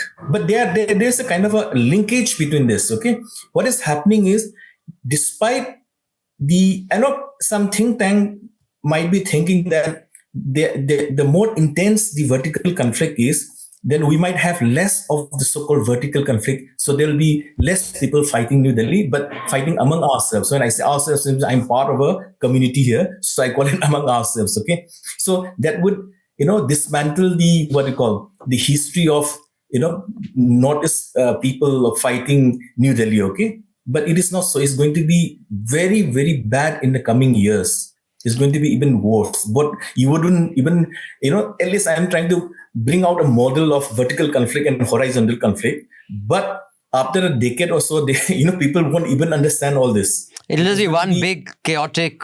It's going to be a totally chaotic kind of a situation out here. Sorry, there are two quick questions. What is your hometown? I stay in Bishnupur district and in the Bishnupur headquarters. And my district had been one of the worst affected kind of a thing because it borders to Ranpur in the south, which basically is, dominated by the Kuki Jod tribes in the Ranpur district. But Bishnupur also had, quarters of what are called Kuki Izo communities. We were all living peacefully at a certain point in history. But as of now, and what bothers me is now, I've already told you about the vertical conflict and the horizontal conflict. What worries me now is, as I said, is going to be utterly chaotic, but the total ambivalence of New Delhi. People keep on asking, why is Chief Minister N. Biren Singh doing, there has been Supreme Court orders, this, kind of that. But please understand, in the last almost 2 years, if the state government had not been able to do anything about it, okay, from day one, we knew that, see, for instance, Article 355, they said it is governor's rule had been already imposed, but there were lots of talk about whether it's been applied in Manipur or not, but nobody seemed to know anything, okay? Only thing is, through the utterances of the chief minister, he said the hills will be taken care of by the center and I'll be taking care of the valley people, as if we are already partitioned. But what you actually get to see is, as we say, our honorable MP, the Congress MP currently, Angamcha Bimol, he always says that, it's a reminiscence of the partition period where, see, paramilitary forces and the police force were actually involved in moving these populations. Right. In the name of security. Instead of protecting wherever they are there, they have been actually involved in transporting. So in the name of providing security to communities, so further to so-called their homelands. So further divisions and lack of social integration. Further divisions. So what I'm trying to say is, right from the day one, where central paramilitary forces were involved from day one onwards. I mean, from the 4th or 5th of the first week of May, they, instead of providing security in the place where they are already stationed or wherever they were residing, they were actually engaging in transporting in the name of security. Can you believe it? The might of the state is being questioned there. When I say might of the state, it's not necessarily of course, the home department is with the chief minister. I mean, law and order is the state subject, if you take it that way. But their law and order machineries have been actually, handled by New Delhi. That's why I also get little, upset thinking about what is New Delhi doing. When I say New Delhi means straight, is right. Amit Shah, Prime Minister Modi, okay? Modi hasn't spoken a word, okay? Leave Prime Minister Modi. No, I think it is shocking how it's been ignored. But before we come back to Dhiren, I just wanted to give the rest of the panel, because I have 2 or 3 specific questions for Dhiren. Yeah. But before that, Raman sir, anything you want to comment on? No, I also have the same questions. In Delhi, insurgent groups, they met Amit Shah 3-4 times. Cookies as well as Maithis. So the outcome, we have, our reporters had spoken to, some of them, but we couldn't get the insight into it. So what really happened, what was the outcome of these meetings? And if the center has really tried to solve this issue, I mean, how do you see the central role over the years, even before BJP and now with the Congress and now the BJP? And second is, which is, I think, again, we are hearing stories about inflation in Manipur. You see, that Manipur is in pretty bad shape that way in terms of earnings. So these 2 questions I have. I see. Before we come back, I'll just get all the questions here together, because I'm sure others may have some more questions, Dhiren, so then you can take them all on together. So just make a note of these if you like. Jayashree, anything you want to contribute or ask? It's very, very basic questions, and I feel almost apologetic because I feel like journalists from Manipur are sort of forced to explain this again and again to very well-intentioned people who are, on the outside. But I guess my questions are, one, what would be the basics that would have to happen next? Like, can you guide us through what you would expect a government to do on a very immediate basis? And the second would be, I guess, does the media in an immediate space need to do differently? Because we keep hearing that it's too unsafe to send anyone, but what should happen otherwise? And what are the gaps in mainstream media coverage that you think need to be addressed? Sarthak, anything you want to contribute? No, I think, I would listen to the answers from these questions. I mean, my only worry is that without the kind of intervention from the center, is there any kind of real possibility of a dialogue between the two, communities? Because I think there needs to be some kind of confidence building measures and some kind of things which happen, which need to be facilitated by the state, because the state has the legitimacy also to do that, right? So in the absence of that, it becomes very puzzling to me that how would we actually even see any possibility of dialogue, and is that something on the horizon, or is that something which is a kind of a not to be seen, unfortunately? But yeah, I would like you to reflect on that. And finally, Dhiren, just want to put some context here, and if you could kind of use that, if possible. If it's not at all comparable, then please tell us.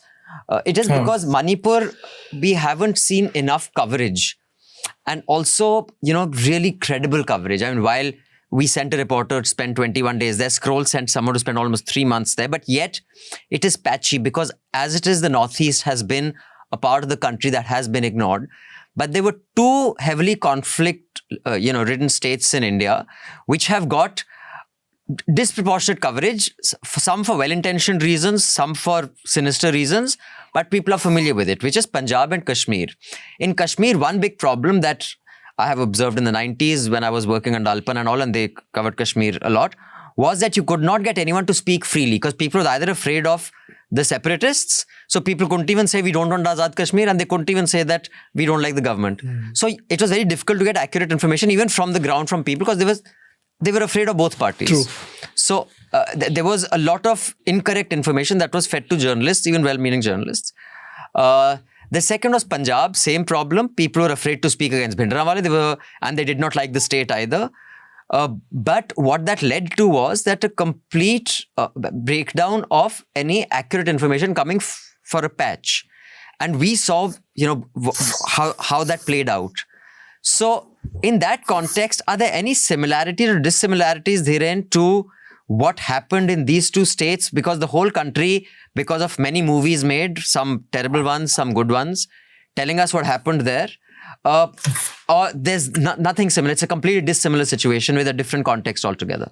I think I'll first go with Raman's question, okay? Yes. See, what we call so-called the armed opposition groups, or the so-called insurgents, okay? They have already made New Delhi. But the trouble with insurgency is that when you talk about insurgency and, having talks with New Delhi is, as I have mentioned, the kind of a vertical conflict, okay? So there they would put all the issues with New Delhi, and there will be kind of a negotiations, going on.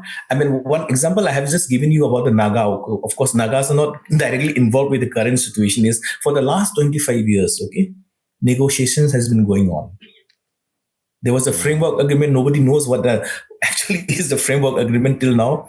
And, there's been no solution. Even recently, I think Raman must be aware that recently there were talk of even, in essence, I'm going back to the jungle, Going back to the jungle means they wouldn't agree. 25 years down the line, which basically means New Delhi has completely failed to solve even, people who are willing to talk across, of course, because Nagas always maintain it has to be at the prime minister's level.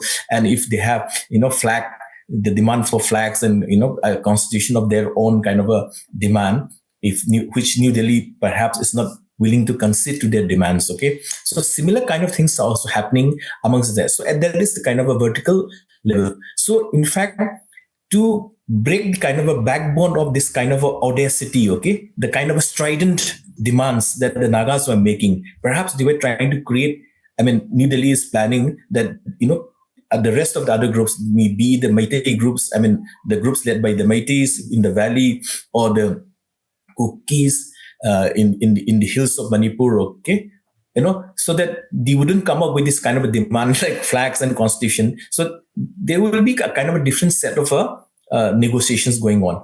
But while all this kind of negotiations are going on, there are, as mentioned before, horizontal conflict has completely intensified. That's why I think even so-called insurgent leadership are also at a loss to actually find a solution.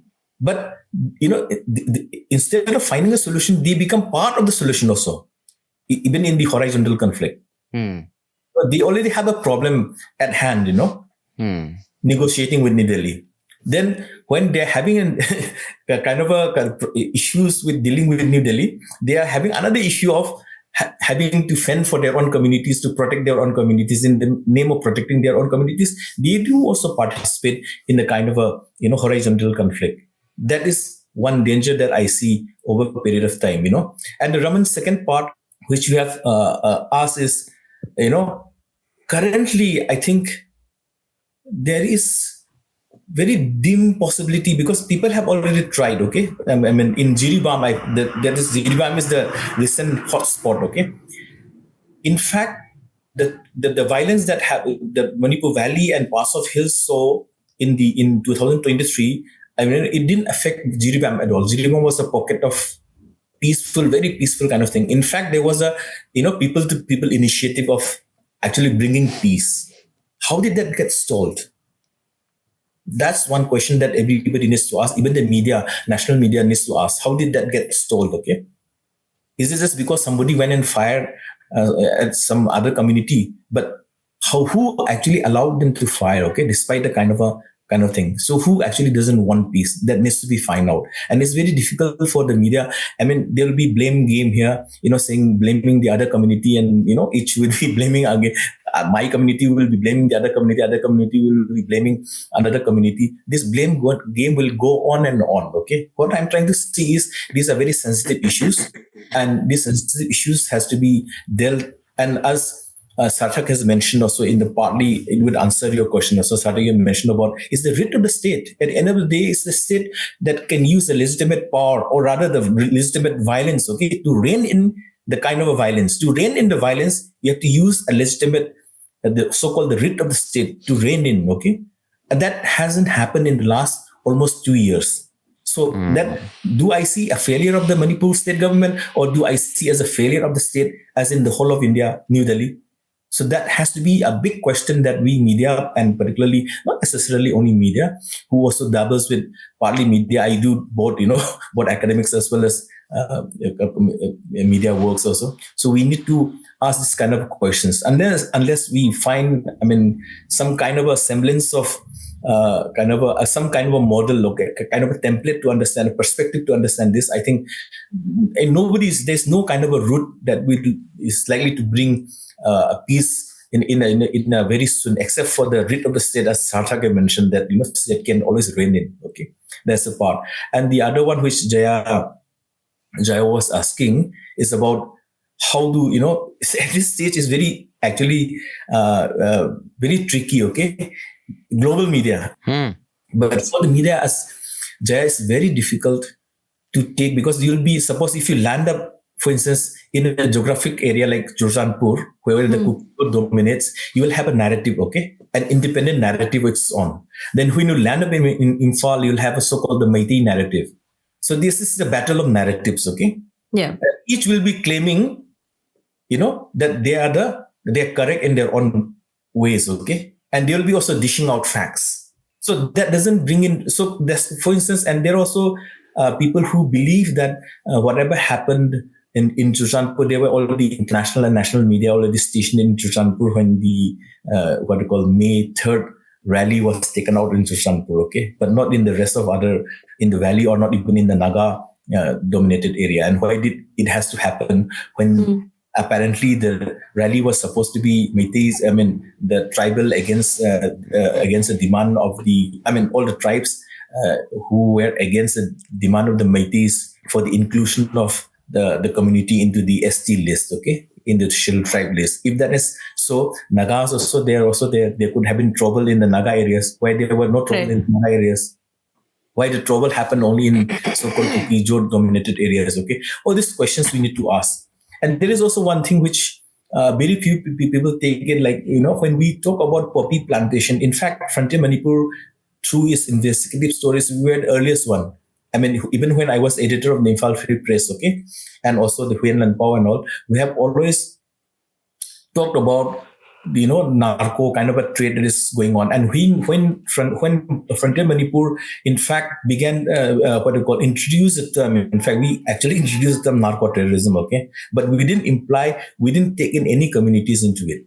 What we meant was, it could be even beyond communities beyond Manipur. Okay, right, who are involved in this kind of a narco trade, okay, in a narco kind of a terror. But when we say narco terrorism, we basically simply meant that the process out of the poppy plantation and when you use that for buying arms, okay, right, against state or against the people, that for us is terrorism. So that's a terrorism aspect, but narco as itself is a huge financial incentive over there too. It's a huge financial network starting from so-called the Golden Triangle. Now, of course, it's shifted to Burma and now part of Manipur.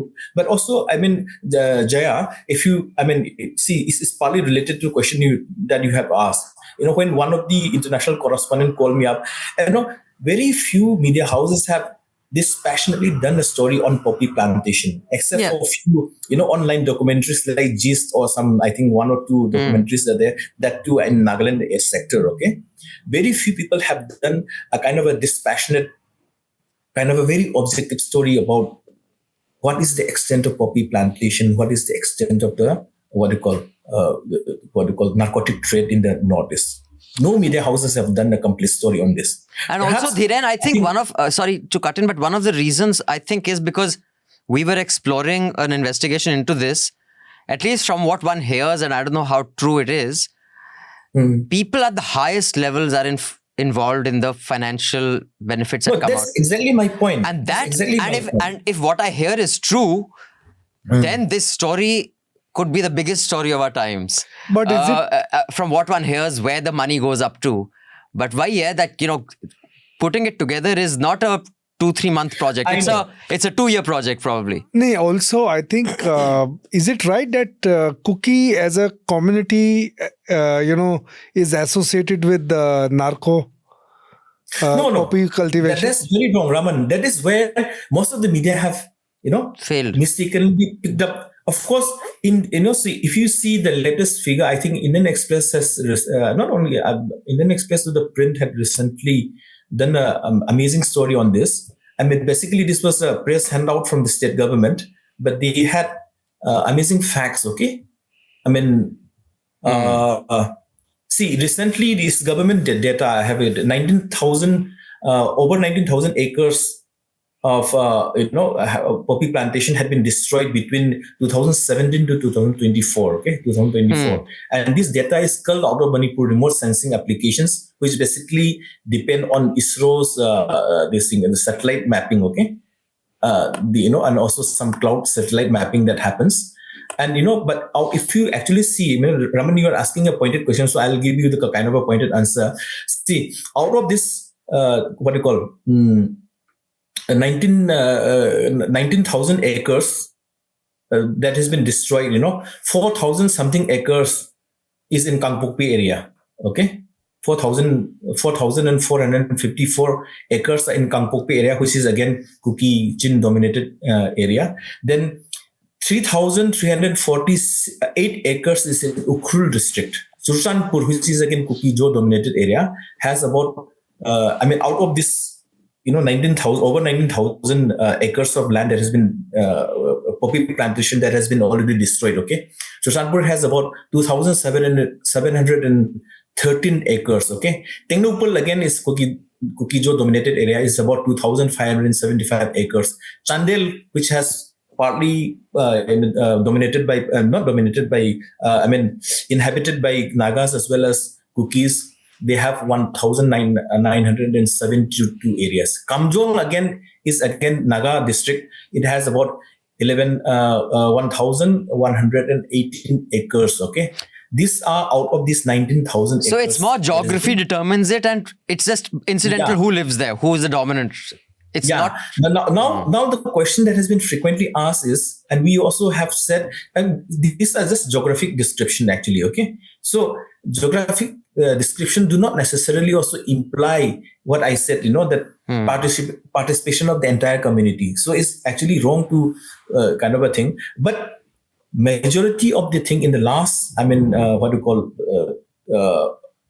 half a decade, okay, or maybe a decade, is come from the Kokijo dominated areas, primary, this thing. So there is a tendency to link up the community with the kind of thing, okay? Got it. But it is, I think there have been many other works done, journalistic works also done about how some of the poor Kokijo communities who are even, who are refugees, who have migrated from across the country, they have no other means but to actually go to the plantation to earn a living, okay? Because they need to have their daily bread and butter.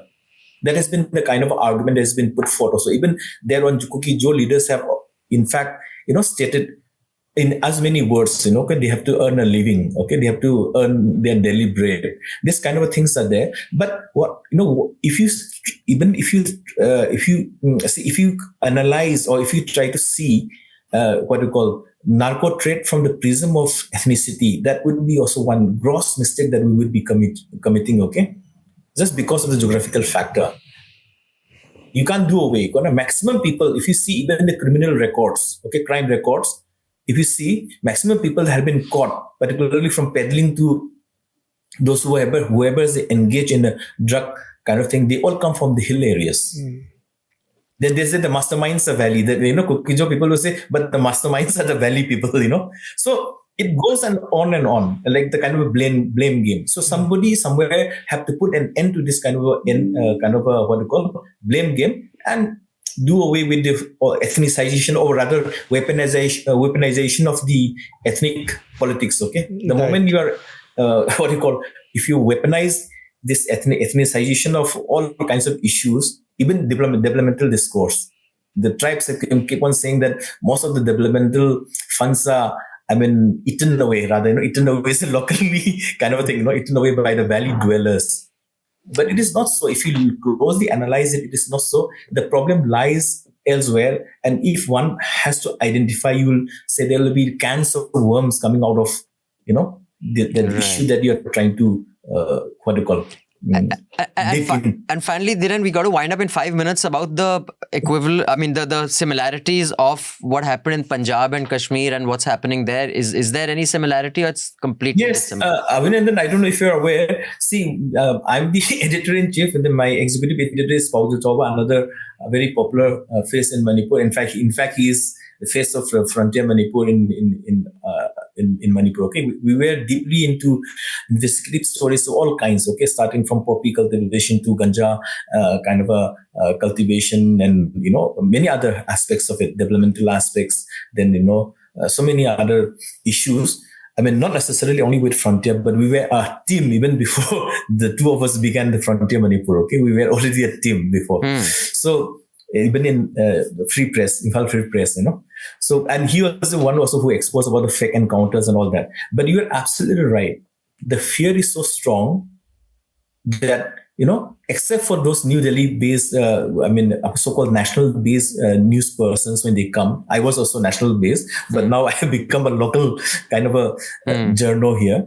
So for us, it's very difficult to, I'm not talking about common people, I'm talking about even for media. Okay, it's very difficult to actually come apart with certain facts and figures that we have in our hands. Primarily because, like all human beings, we also at the end of the day, our limitations. Okay, yeah, you were just saying that you have this fantastic story, but you will take 2 years project. But how feasible that project will be on the ground, you never know, right? Because there are what they call perils of traversing the certain territory, certain terrain that you are not familiar with, number one. Number two, even if you are familiar, we are so familiar that there's a additional fear of being too familiar with the local, right. That fear is there. So proximity do not necessarily give you enough input. Neither do, a distant like yourself, like Newslaundry coming and doing an investigative story here, also do not give you enough kind of a thing. So there is a gap, and that gap also is occupied by, kind of a both statists as well as militant forces, the fear generated by them, the kind of fear of the violence. It's not necessarily only the state, but also the non-state. So if when you're caught between the non-state and the state, obviously people tend to be silent. Then the real story gets kind of lost somewhere in that. We have been already, we were already locked up once. Yeah. booked under terror laws and all because we carried an opinion piece that in fact and that opinion piece actually criticized so-called the non-state armed groups. And instead of rewarding us for carrying that kind of piece, actually, which very few people carry it here, which basically give a critical analysis of what have these armed groups been doing all these years. They're wasting money, and instead of doing all this, they should have been more educated kind of a article where So you were slapped with the case. You were slapped with the anti-terror case. Yeah, so they slapped the terror, what you call UAPA against us and all that kind of thing. We were locked up. My executive editor and I were locked up and all of this. Is way back, even before what you call all this trouble began. Okay, this is 2021. No, I remember we done a short story on it. Yeah. So what I'm trying to say is, whoever had been vocal and who were doing good works. When I say good works, we are not trying to pat ourselves on the back, but the kind of work that we did, and also the kind of opinions and views we express, were very critical, not necessarily of the state, also critical of the so-called the non-state. In fact, we carried a critical piece on non-state, and we were arrested by repressed by the state. Can you believe it? So people can land up in all kinds of a problem. As I speak, and we never know what's going to happen. Okay, what I'm trying to say is, freedom of expression is kind of an easy combination of easy words for many people, but for us, we are living with real consequences. In fact, that's a good time for me to just point out to many of our audience, and we had a former co-panelist here who now these days appears on Times Now regularly, who had made one of the most foolhardy statements I've heard in my life, that journalism should be a side profession. If it's your main profession, you get compromised. I'm amazed the guy spent so much time at Newslaundry. Anand Ranganathan. I'm ashamed that he spent so much time with us and didn't even understand how journalism works. But the consequences are huge. The risks are huge. Many of these buffoons who comment on Twitter don't even have the courage to give their own names while trolling, but yet will have major views on it. But fantastic, Dhiren. It is a pleasure and an education to have spoken to you. And hopefully we can do something together because we have some ideas about what we want to do, but maybe Raman and you can discuss that at some point. But thanks. You're welcome. Raman, you're welcome. Yes, Anyone's welcome from Newslaundry. But thanks so much. From Newslaundry, I said, okay. Sorry? What'd you say? Only from Newslaundry. Only from, One needs to be a little precise also for the time being, No, for sure. But we've been actually fantasizing about a bunch of stories, and we've keep trying to figure out how do we make this happen, because the time required, the risks involved, etc. But maybe we can collaborate on something like that. But risk factor is very high, okay? Yeah, of course, risk is very. I understand that, and that is that is one of the biggest disincentives, which is why I think it's important voices like you speak up more so people understand how journalism works in this country, not with some buffoon sitting in studios telling us how wonderful everything is. And because, they get arrested for like 10 days, they say, oh my God, anyway. So, but thanks so much for joining. So before we say goodbye to Dhiren and Sarthak, can I just take your recommendations for the week that you think could enrich the lives of our listeners and viewers? Dhiren, you want to go first? There is a documentary called Some Roots Grow Upwards. I don't know if anyone, have you heard of this documentary? No. Some Roots Grow Upwards. Okay. It's a 2003 documentary by Kavita Joshi and Malati Rao.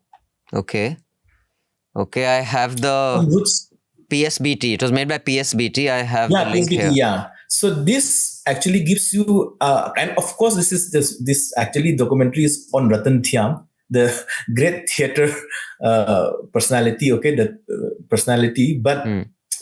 This gives you a gist of what is actually happening, in terms of violence, okay? What is happening in Manipur, okay? Not necessarily Manipur, entire Northeast. Great. So it gives you it very strongly establishes through the medium of theater and documentaries, strongly establishes the what you call the state of violence, okay? How we live in the state of violence, and how even the creative works come out of those violence, So creative juices are drawn out of those violence. When you could write good poems, good drama out of the violence, okay? So that's it, even fiction, So I think some roots grow upwards is. Thanks, Dhiren. And how about you, Sarthak? Your closing thoughts and recommendation? Yeah, I think I'm quite moved by what Dhiren said. So I mean, while we can talk about a lot of political developments, but I think for somebody who's actually living through this kind of conflict and, I mean, getting squashed between the non-state and the state, I think democracy is really, I mean, we tend to develop new perspectives on how actually democracy functions and what can actually happen in the lack of thereof. So I think it was actually very, I mean, insightful for me to also listen to what you said, Dhiren. So thankful for that. Thank you. And in terms of the recommendations, I think there is one movie. I mean, there are two movie recommendations which I would want to give, because I think people are not reading books enough these days. But one movie is a movie on the media, and especially in the McCarthyism era. So that movie is called Good Night and Good Luck. I'm sorry, Good Night and Good Luck. So that's the movie. I think it was directed by George Clooney, and it's a very fine movie.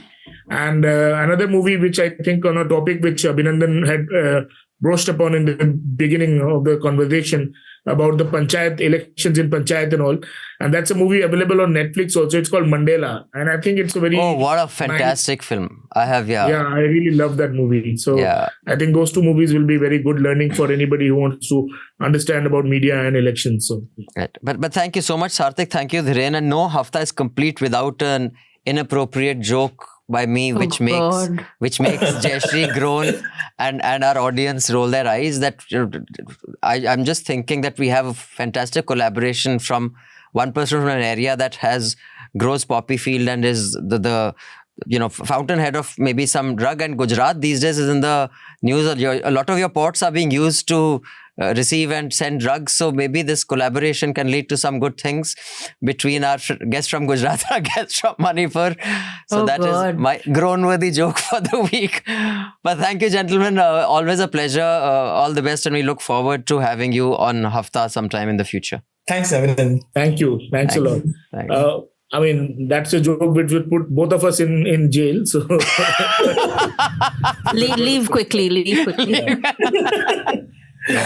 But but I'm not from Gujarat. I'm from Maharashtra, just to clarify. I know, but theek hai.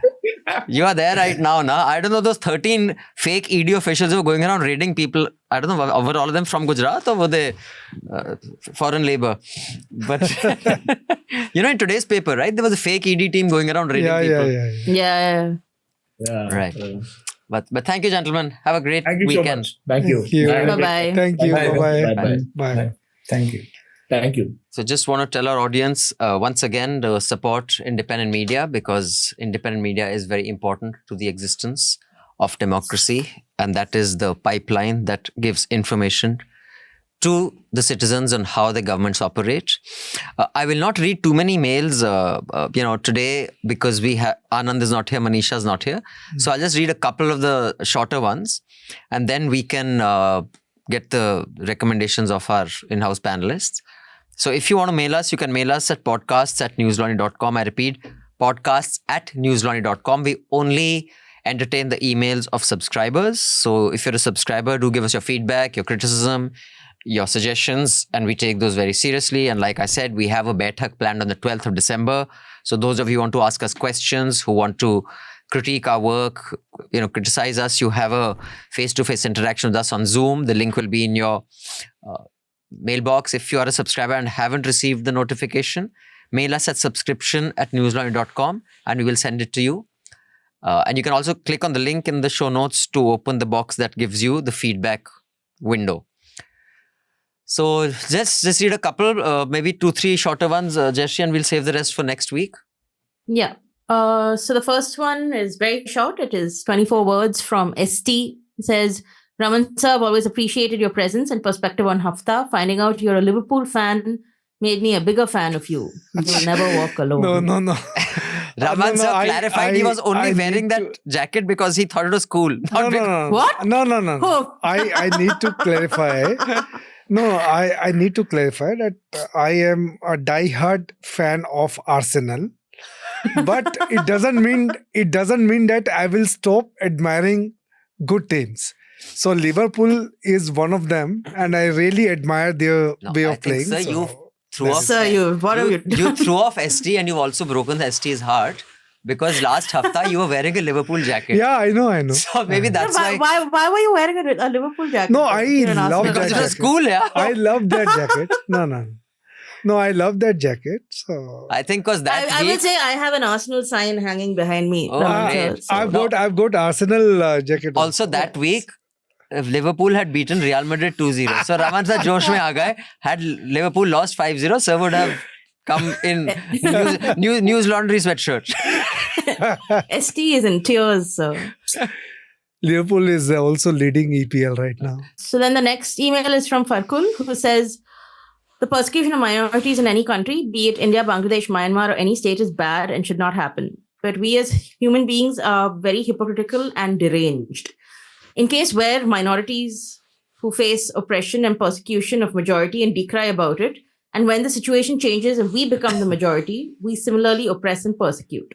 For example, when we Muslims are a minority in India and face challenges regarding it by the majority Hindu. But in Bangladesh, we're in majority, but are oppressing the Hindu minorities. A question. What will Amit Shah, Modi ji and Assam CM say if minority Hindus migrate to India because of persecution in Bangladesh and settle in Assam or Chhattisgarh or Manipur? So that though, Yeah, I've I mean- already facilitated. I mean, all Hindus living abroad are welcome, no? But I think Farkul is in a very dejected frame of mind. It's too pessimistic. He's in the he's more in the Jayashree zone right now. Good. I appreciate you, Farkul, and I agree with you. So the next email again is only 20 words, which is amazing. It is from Sunita. She says, Hafta 513, did you really have to talk about Musk's media comment? I thought it was such a waste of time. Okay, Sunita, point noted. But I actually wanted to do a longer discussion on that. So, Sunita, I don't know. Maybe in the future sometime. Because I think it's interesting how what he says is resonating with a lot of people without completely... It's like, you know, the Anand's view that journalism can be done on the side. That's what he is doing.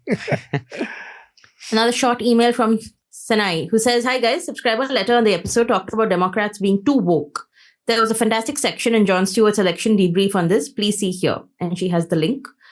And then she says, good luck on the campaign on Delhi's air pollution crisis. I would like to offer support on research on this if needed. Please feel free to reach out pro bono. Okay, great, Sani. We will share your email ID with the team. Maybe she can help us on research on some of the other stuff. The next email is from Muhammad Salman, who says, hi, Abhinandan, writing to share my appreciation for how the interviews with Shalini Pasi and Shahla Rashid were conducted. Reminds me of the one you did with Major General G.D. Bakshi some years ago. These are people with polarizing public images. It would be all too easy to enter the conversation from a place of ridicule. But I like the balance between space to speak as well as challenging some of their more ridiculous opinions that came across in the interview. There was something to learn in how to have a proper conversation with someone I may disagree with vehemently. I look forward to more. Thanks as always. Thank you, Salman. After a long time, someone said it's okay to get Shalini Pasi on our show. Next email is from Satvik, who says, Dear Abhi Uncle, the Delhi situation you and others discuss every year is similar to 1952 London smog. The point is, someone like Winston Churchill, who in my view was one of the most regressive right-wing PMs, could decide that the solution was in getting out of coal. It was that leadership push that led to the shutting down of Battersea Park power plant in London, which, by the way, is a multi-billion-dollar real estate project now. The thing is, great leaders like Modi ji and Abhi Uncle, who sit at two ends of the opinion spectrum, can't say the solution is to bring down coal power plants. Both have presumably reasonable information to decide that moving away from coal actually accelerates economic activity. Yet you would not act as a leader. Why are you such a dit admi uncle? Dhit nahi, dheet. Dheet What? is stubborn. Dheet is Hindi Oh, for dheet. stubborn. Okay, so why are you so stubborn, Abhinandan? I don't know if I am Satvik, but point noted. Not that I have the power to shut down any coal plant. I just would have the power to run Newslaundry without getting arrested. But yes, I will keep that in mind when I become the Prime Minister of the country.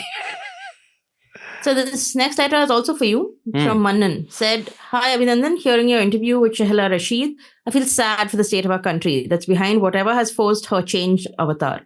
I can't imagine what kind of pressure might be on her or her family from the Supreme Leader's party. Also, I appreciate your candid way of putting her on the spot. She unleashed Arnab mode when questioned about the Prime Minister, or when you showed her the ad from the Jharkhand elections. It feels superb to subscribe to Newslaundry. This is the true sense of journalism for me. Thank you, That's Manan. so sweet. Very kind of you. Appreciate it. Do subscribe. Tell your friends, relatives, whoever is bothering to listen and wants to support media and democracy. So Abhinandan is drowning in praise today. Oh, am I? There's another email from Sumant, who says, thank you for taking my feedback. I can see many of the reports in both English and Hindi. Still waiting for audio embedding in Hindi reports. Watching all the content you guys put out, especially TV Nuisance, has become a ritual for me and my partner. Keep up the great work. I love your interviewing skills, Abhinandan. I hope you get to interview DY Chandrachud next with some serious questions. A quick request. I'm a huge fan of cartoons. Could we have a weekly or monthly based on budget cartoons? Something like Satish Acharya, Sandeep Advaryu or Manjul. Cartoons are fun. A picture is worth 1,000 words. So Manjul does do, every month he does 2 or 3 artworks for us. We prefer it when he does artwork for an existing story because he adds another layer to it. So it really adds value rather than a standalone cartoon. But yeah, if we could get more artwork as part of stories, I think it would definitely help. But yeah, artists also need to be paid. So hopefully going forward, we'll have more such artwork as part of our stories. Yeah. And finally, one more complimentary email for Abhinandan. It says, hi Abhinandan, quite an engaging interview with Shahila Rashid. It was a lawyer's job well done, when you got her to admit to going out of line to plug in the alleged contributions or visions of Mr. Modi's policies in either shaping success stories or bringing forth new ones. Now, while it's praiseworthy for her to highlight her community's shortcomings and inspire them to stand up for themselves, she fails at her tasks when she willingly chooses to ignore or deny the problems posed to her community from the very same people in power with whom she wants to build bridges with. It's a two-way process. To succeed in her task of playing a positive role in improving the living standard of her community people, she must borrow some courage from her old avatar and constructively criticize her newfound friends. Thank you, Mohammed, for your feedback and for your support. Appreciate it. We have a few emails that are beyond 150 words, one going into 446 words, but we shall come to those later. But for now, let's get the recommendations for the week and wind up. Jayashree, you want to go first? I have 2 recommendations. The first is it's a slightly oldish piece in current affairs. It's on the cult of Joe Rogan, whom, as we all know, runs the most popular podcast in the world. So I think it talks about who Joe Rogan is, how he comes off as this really affable guy. He's a cheerful bro who seems really open-minded, and he's open-minded to an alarming degree. Like, there is no idea so insane that he may not find it persuasive. And then the piece also tackles the question, is it important for a podcaster to peddle facts? And he says Rogan isn't just some podcaster. He's bigger than cable news. He's probably the country's leading broadcaster. So regrettable as it may be, to analyze contemporary media means to analyze the Joe Rogan experience. So it's a great read, whether or not you've listened to Joe Rogan. Right. And my second recommendation is in The Verge. So it's about a legal battle in the world of influencers. So 2 influencers both review Amazon products, except one has now sued the other for copying her aesthetic, her content, and even the way she speaks. She even claims that she copied a tattoo that she got. So I think it's interesting because there are not a lot of laws governing creators. And it's not just a question of copyright, right? You're saying someone is misappropriating your personality.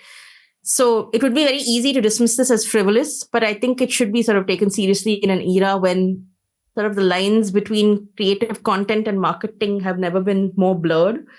Also, I will say this is a great example of a story where it's a topic that doesn't sound serious, but anything can be journalism when it's reported that well. And I think this is a classic example of it. So the piece is called Bad Influence and it's on The Verge. Yeah. I have 3 recommendations. One is, since we discussed OCCRP, so the 2 French authors have written about OCCRP, about their funding and all. So this article, I think, is worth reading. And second is, there were 13,000, minor or small and big encounters in UP in the past 7 years. And over 200 people have died. Every 13th day, there is one listed criminal was eliminated through these, encounters. So we have come up with a paywall story on encounter number 25th, in which, why it is unique, because the mother of this person who was eliminated, she is fighting it vehemently. She went to the court earlier and she has gone again to the court, after the police absolved itself of this, any foul play in this encounter. So Akanksha Kumar has done this story, and it is a paywall story which we have published. So I'll recommend that. And the third, our project Electoral Bond has, got the international recognition. And in this context, as best investigative stories from India in 2024. So it's one of the best stories as recognized by the, this network of investigation. So I only have to point out, of course, you should go through about 10-12 stories that we had done. But I will specifically mention the first story of the series that we did. It was away from the project, election bond. It was the first story that we broke, on the day Supreme Court came up with the decision on electoral bond. So this story was done by TNM and Newslaundry together. Prateek was one of the authors in this story. So I think I will recommend that. Right. Thank you, sir. I have also 3 recommendations. One is the Global News podcast, South Korea President Faces Impeachment Vote. Do listen to it and tell me who he reminds you of, his delusion of getting away with this. The second is an NPR Planet Money podcast. It is a 30-minute podcast, How George Soros Forced the UK to Devalue the Pound. The headline is a little misleading. He didn't technically force them to devalue the pound, but he hurried up the inevitable. And it just gives you an idea of the size of bet he took. His, I think, fund at that time was the total value of the assets of his fund was 5 billion. But he leveraged 15 billion to bet against them, like almost 3 times. So had it gone wrong, he would have been so insanely bankrupt that he would not be the George Soros we talk of today. Right. So in the financial world, many people who are looked at as legendary status, it is one extremely high-risk bet that have made them legends. And had that one high-risk bet gone the other way, which is what happened in 2008. Right. So it's an interesting, listen. And the final is, it is the website OCCRP.org, all the projects that they've done. I think it's interesting to see all the investigations they've been involved in, and their podcasts, their tech stories. There are joint investigations. So it gives you an idea of what all they do, and then you can make what you want of that. So those are the recommendations that we have. We'd like to thank our producers Prashant and Priyali and our sound recordist Anil. Thank you, Jayashree. Thank you, Raman sir. Thank you those of you who have watched. Enjoy your weekend. Encourage others to pay to keep news free. And like I always say, unless you support the media, it will be incumbent on governments, whether it's the Indian one or the US one, or large industrialists, whether it is OCCRP, whether it is George Soros or Mukesh Bhai, or what's Adani's first name? Gautam Bhai. You're on first name basis, huh, sir? Gautam Bhai. But we would prefer you, Bhais and Behens and everything in between to help us to support media. I'll leave you with this song, which hopefully will make your weekend better. Bye-bye.